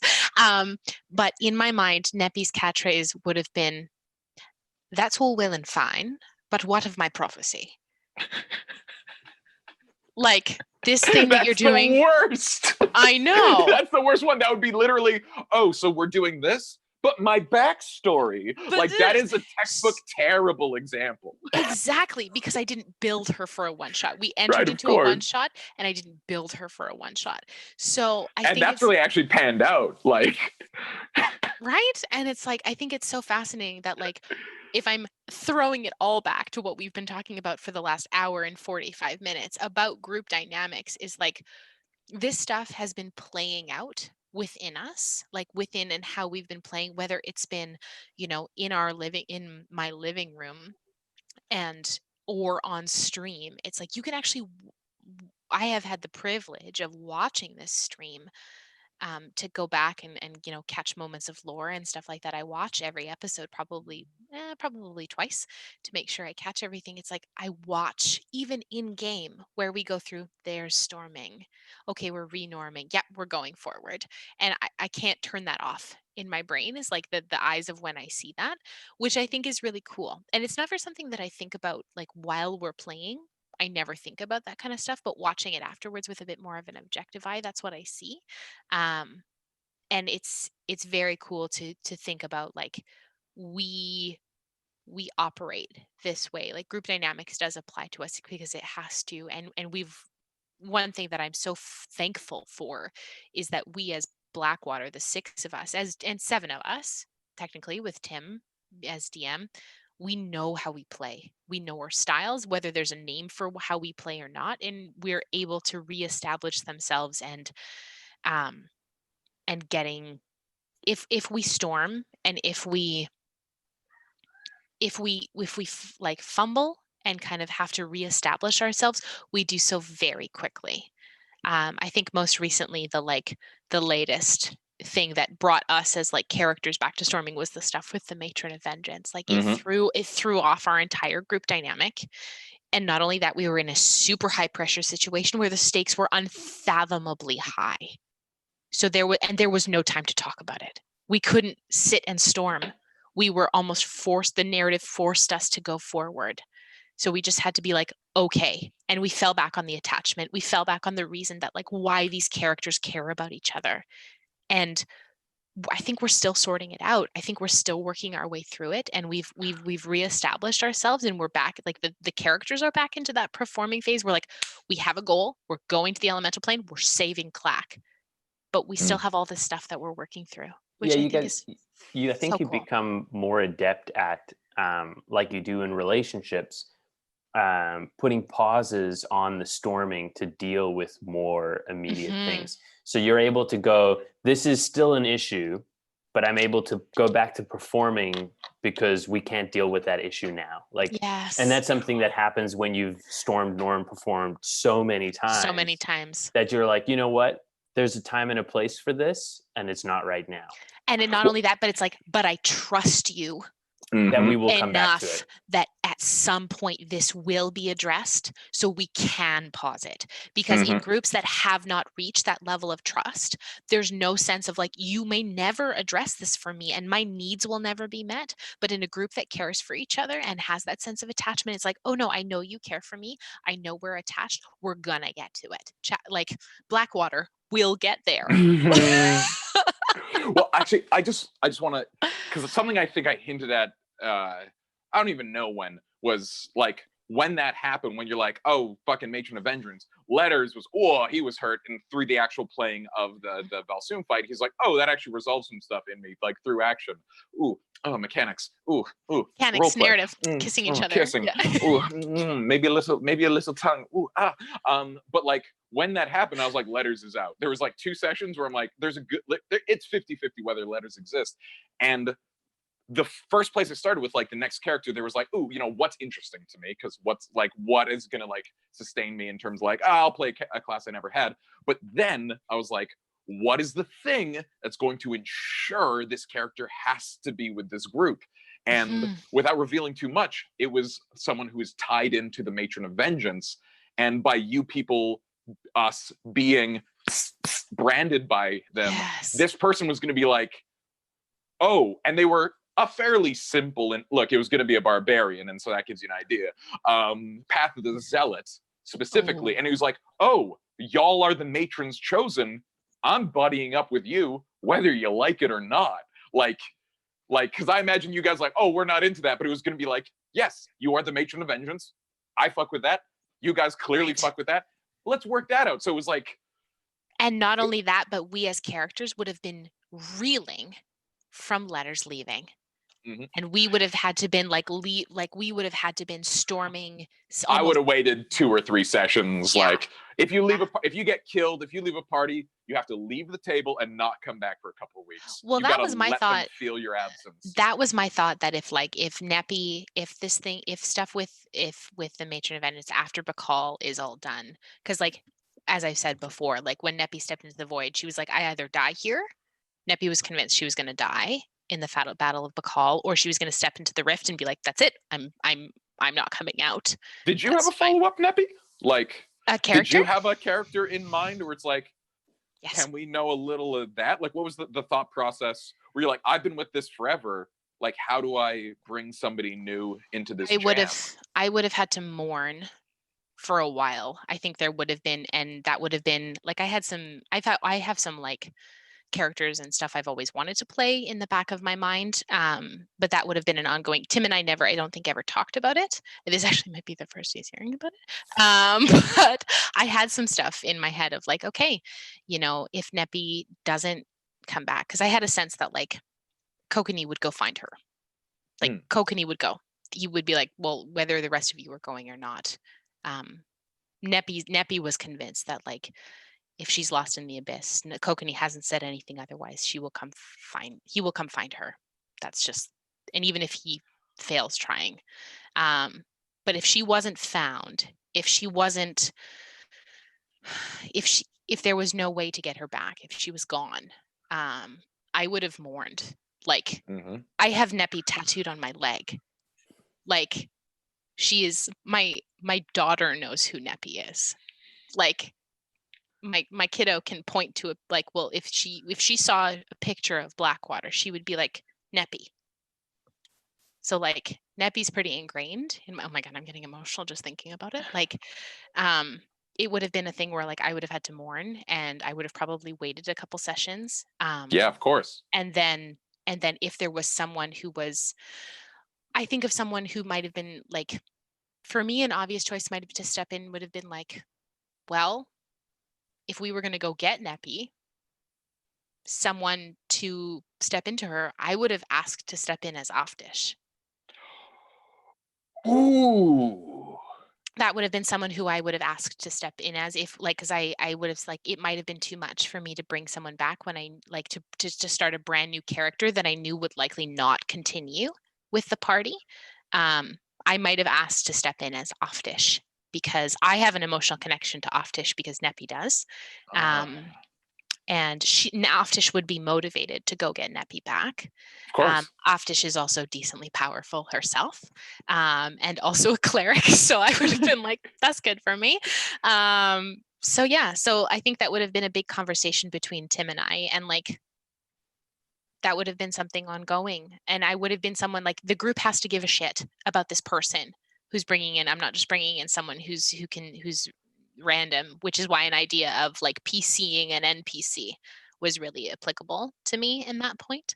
And also too, I knew that like whether Neppy was alive or not, that wouldn't be impermanent. It wouldn't be permanent.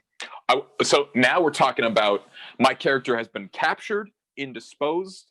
There's reason to believe that like when Matt was dead, but like we had to go to, my character is out, but we believe we're going to get them back. So I'm playing a temporary character in my own thing. It's a lot of the same things as the one shot. Why does your person want to be in this party? And also you work with it's two things. Need a reason to be in the party. Like, be deferential at least a little bit to the party. Never rock up and be like, this is my party now, fuckers. Like, that's a great way to not have your character liked, especially if it's an established party. But then always, always, always work with the DM to have a reason that the party needs your person. I think of this fantastic moment when Kokanee was dead. Matt created the character of Lex. Yes, that's what I'm talking about. Because Tim had created this NPC of Lex, who was a kind of like a follower of Arathis and had shown some affinity towards tinkering. And you know, Matt, we had a sense that Kokanee was going to be dead for a little bit because we had to go get Cogman to go get his heart. Or at least that's what, and so we built it in that like Matt and I discussed a little bit of like that Neppy would know what Kokanee would have wanted. Like if he was dead, they would have almost had a contingency plan of like, if Felsoom rips out my heart, here is what you need to do. So contacting Lex seemed like the very obvious choice of like, hey, let's go get the like most prominent follower that I have and be like, do you want to meet your god? But like, do you one step further, yeah, we need like, this is how you make it work. Because obviously she wants to be there. Because like Offdish, she knows Kokanee. She wants to come to Kokanee. But also the party needs someone who knows the god, whose name of course Arathis. So, you know, we need her. Like, we cannot bring Kokanee back without her. She doesn't just need the party needs her. And that's the like, and then that's immediate like forming. Like everyone's like, oh, you're here, and we don't have to be just like, oh, we just have to like you because you're a player and you're a player. Like, DMs, make it easy. There's a reason that like, player, make it easy for the party. I need these people, and DM, make it easy for the party. You just accelerate. Like the boy. you accelerate through the forming phase, and then you do just a little bit of storming, where I think in that session there was a little bit of storming with Yeah, of Lex, where the course. party tested out Lex and how that worked. And then we were like, okay, well, you're coming to Caradoc with us. And then we normed, and then Lex fought with us, and Lex stayed in Caradoc. And we'll talk about that, Blackwater or Chatwater. We'll get there. We'll get there. Yeah. We'll get there. But Lex has her own story and her own thing that she had, her own path that she was going on. So it made it very easy for Matt to step back into Kokanee at that point. Mechanics and narrative, just kissing. If you're playing a fucking person coming in because someone's gone, you make their immediate goal that person, so that they can very, organically excuse themselves when it's like, oh, I came in to get Kokanee. Kokanee's here. Now I, Matt, can become Kokanee, and Lex can go off. Because otherwise, I think about if I had, I think about if I had become Oftish. Oftish's main thing is well, I'm the Mother Superior of Philenis. I have to go back, but my High Priestess and best friend is gone. This is my side quest. This is my side quest before I go back and, govern over these, 150 priestesses and acolytes, etc., and run the temple to serve our goddess. But it's I need to go get my friend and our high priestess back, and then I will return to the temple, which would have made it very easy for me to step back into Nepi. I was fully prepared for that. Emotionally, I don't know, mechanically if I was prepared for that, but emotionally, I was well, Nepi's going to go, and that's going to be how it is. But I'm very happy she wasn't. I'm also looking at the time, and I'm realizing, we had stuff to talk about, but Chatwater, we'll get there. We'll the get truest there. example of we'll get there. Look, I wanted to say on 2 points. A great example of a reason to be with the party is when Carrington Darrington came into Critical Role, he wanted to be an adventurer, and that was his whole shtick was if I surround myself with adventurers, it makes me an adventurer. It can be literally as simple as that. And then the other thing I wanted to say was we were talking earlier about railroading that DMs do in terms of forcing through storming. Yes.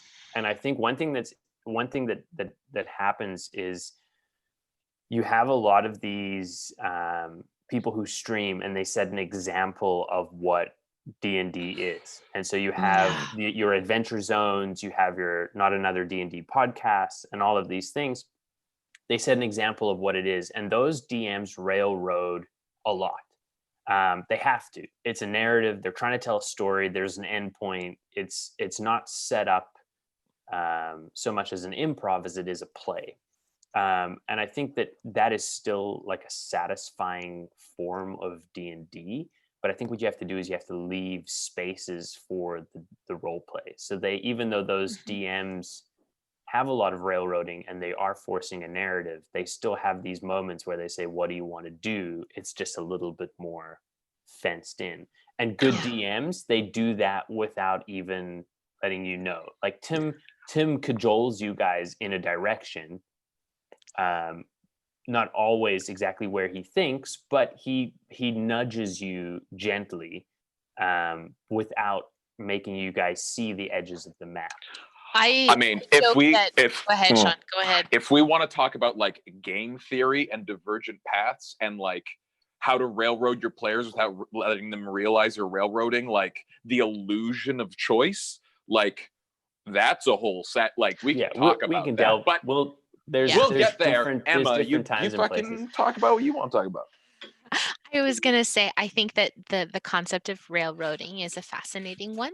And I have a lot of thoughts on DM styles, and I have a lot of thoughts on player styles, because there's actually a lot of literature, research literature on how people exist and how people's personalities manifest in game settings. And I think I would love to spend time on that too. And I think something that happens is I joke with Tim a lot. I know literal nothing about the game Fortnite other than what I've seen which is when people are like building themselves up a hill, that they'll just like, I'm going to put some wood down and I'm going to build myself all the way up this hill. That's what I think is one of the hallmarks of not necessarily the term good DM, really, like, not that it doesn't sit well with me, but that it's like it seems to pedestal stuff for me. And something that I like to, and I think that this is just a hallmark of my work, is to break down the concepts of good and bad and talk about effective versus ineffective. Because the concept of good doesn't actually speak to like who's in front of you. When you think about an effective DM, that speaks to like, not only are you skilled, but like you work well with this group. You fit well into the group dynamics here. And something that I think that makes Tim a very effective DM for us as players is that he is willing to, like, he has story hooks and plot points and probably a very, strong underlying sense of narrative of the way that things could go, but he is absolutely willing to Fortnite around us when we do not take that path. And he will do so quite seamlessly. And I think that that comes from his really, and I cannot wait to get him on to Chatwater so that we can talk about this, because like Tim and I talk about this all the time, because we talk about D&D all the time, but like to have these conversations where he is able to just build around us on the fly. It's, as a player, it feels so comforting to know that like my narrative choices for Neppy will never be wrong. That like my choices for her are never wrong against his storyline. And that's like, that is unfathomably freeing. And one of the things that really hallmarks to me that we as Blackwater are in the stage of performing, because he's given power to us, like fully relinquish that, and it's just like, here, have all the power, you create the story you want. And like, not that we would have, but we could have chosen to leave Clack. We could have chosen to leave him in the earth elemental plane for a while, and Tim wouldn't have been like, there would have been consequences to that, of course, and stuff likely would have escalated, but Tim would have never said no. And the only reason I mentioned it is just I didn't want DMs who watch or see this to question whether or not they're railroading their players too much. Fair enough. I think there's a very strong case for railroading. I think it depends on your player style as well. Some players want to be taken on a journey. Some players want to set their own journey. That railroad. Some of them they want that railroad, and you just got to give it to them, or nothing will happen. I myself am a player who enjoys being a character in a book. I want the DM to take me on a journey, and I want to make decisions. I want to feel like I'm actively that character, but I don't want to be responsible for how rewarding my narrative ends up being. Like, I want the DM to take me on a wonderful journey. There are some characters who enjoy the journey and don't care about the destination. Yes. And so they just want the DM to let them run around. You were talking about a good DM. There's good DMs who are great for one group who would not be good for another. Absolutely. And it's about knowing your players, and it's about like being aware of group dynamics. Because and also just go ahead. Being lucky enough to find the right group. Like, that's kind of just like, it's kind of just a crapshoot. Like, I've played in groups where I'm the only one in the group who does not enjoy it. Like, I can literally see everyone in the group's enjoyment, and I can be like, yeah, this is just not how I like to play it. This is not how you play. Yeah. This is not my jam. That's the wildest shit about D&D. Depending on who you play with, it's just a different fucking game. Completely. Yeah. I've DM'd, because like my fucking style of DMing is like I'm gonna build the world, not that you know that I build it all. Find your own fun. Like, what thread do you want to tug on? Oh, there's a whole but like I have bumped into like players who are like, where's the railroad? And I had to be like, you want that? And then like having to like adjust in terms of like effective DMing. I feel like that is fucking top tier. who can like very quickly read the type of players that they're dealing with and adjust their own narrative style Yes. to match that. That is fucking Oh my gold gosh. medal. Yes. know- That you is know that's that- effective DMing for Yeah. sure. Oh, 100%. You know So that effective. Rick and Morty Highly episode effective. where he plays that character. I forget what it is. He goes to the arcade and he plays the guy's life. Yes. Yeah, some players just want to do that. They They're literally taking them just off the grid. yeah, they literally just want to be a dude who does like everyday dude stuff. Like that's literally, there are some players who want to do that, and I feel like the Yeah. more you play D&D, the more you become that player. But that's a different topic altogether. But like there are some players who are like, no, I don't want to have to make those choices. Like I want to be someone forced into a grander narrative. But yeah, I think that there's many different styles, and the only reason I wanted to mention it was just like, I don't want someone to be sitting there running their first campaign being like, I'm railroading my characters. Am I stopping them from getting to the performing Yes. stage? It's like, there is no right way to get there. You have to just read your players, unfortunately. I mean, what I find, it's if you are railroading players who don't want to be railroaded, that becomes the game. Like players who are like, oh, we're supposed to talk to the king.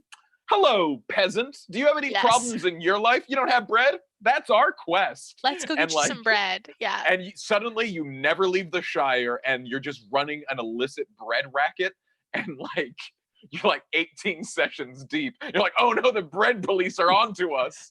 Like, you'll know. Like, if they don't want to be railroaded, they make it, the chaotic neutral comes out in all of us. I think, yeah, as go I'm ahead, going- Janice. As I'm going through our list of topics we were supposed to talk about tonight, Oh gosh, I'm actually just getting to all of the topics that we actually plan to talk about tonight, and not just the storming, norming, performing. But yeah, we are sort of getting towards the end of our time here. Yes. In typical Chatwater fashion, we didn't talk about anything. We didn't get there. Specifically Blackwater. We did not get there. Next week we'll get there. Yeah, we'll get there at some point. You guys watch the episode. Like, I don't know about you, but game theory is like so much more.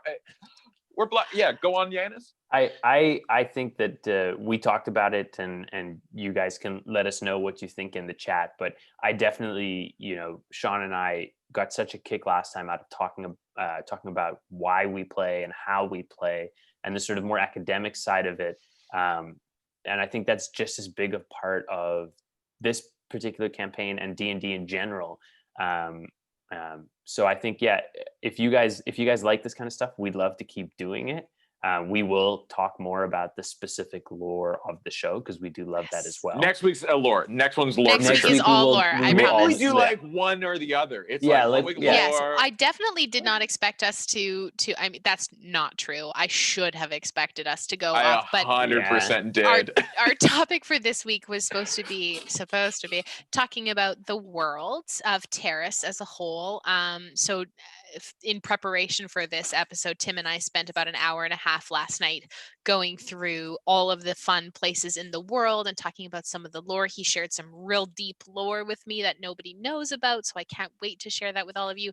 There's a calendar that we're going to show you at some point. Wait, if it's deep lore that nobody knows about, we shouldn't share with them, because then I'll know about it. It's like I want mythology. that to happen at the table. It's like things that your characters would know, but you haven't actually discussed. We haven't talked about it. Oh, fun. Yeah, okay, yeah. And I can't wait to talk about all of the places in the world. For some reference, so this map that I have behind me is the map of Wolfar, and Tim and I had always, when Tim had created it, I was like, let's get it printed, I'll frame it or something. And then we were at Staples, and the guy was like, well, how big do you want it? I was like, how big does it go? And he's like, well, I can make it this size, or I can make it this very large size. I was like, fuck it, let's do it. So now we moved all of the paintings in our living room around, and the map of Wolfar is our kind of main centerpiece point, and I love it. So I can't wait to share all of that stuff with you and get Yanis and Sean's insight about what's going on up in Gar Yang. Where is Guthstrom? I could talk about Gar Yang Dune? all night. Wirang Dune? It's more like what Wirang don't. You know what I'm saying? Like, I can't wait. And that's what we'll be there. talking about next week. So I promise we have like some lore to drop on all of you folks about the world, and I can't wait to share it with you. Yes. So thank you guys, everyone, for joining us this week of our not so typical episode, which might become a more typical episode of Chatwater. We talk about what we want. We'll get there. We will get there. I wanted to give a shout out to our sponsors again, specifically Legendcraft. Yeah, that's the one. Legendcraft and Silverwing Armory. I got Yes. there for this show, and thank you so much for their support. And use our code Blackwater to get some discount, support the show, support their channels. I also just wanted to give a shout out to everything that's happening in the world. We spoke about it briefly on Saturday. We're very privileged to be able to do this show and to have the time and the energy to put into this.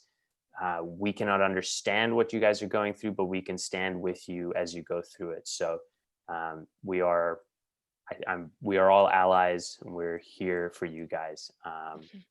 So thank you so much for joining us.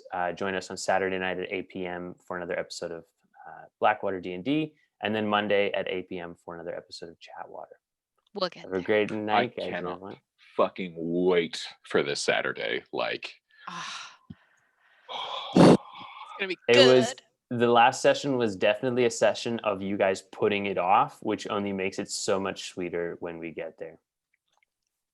It's gonna It be was so one of those good. episodes where you guys could have, but you didn't. But we didn't.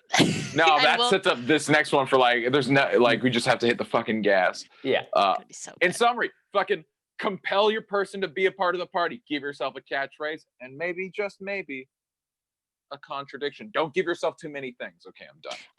And understand group dynamics and talk about them. Yeah, communication's everything. Good night, everybody. Good night. We love you guys.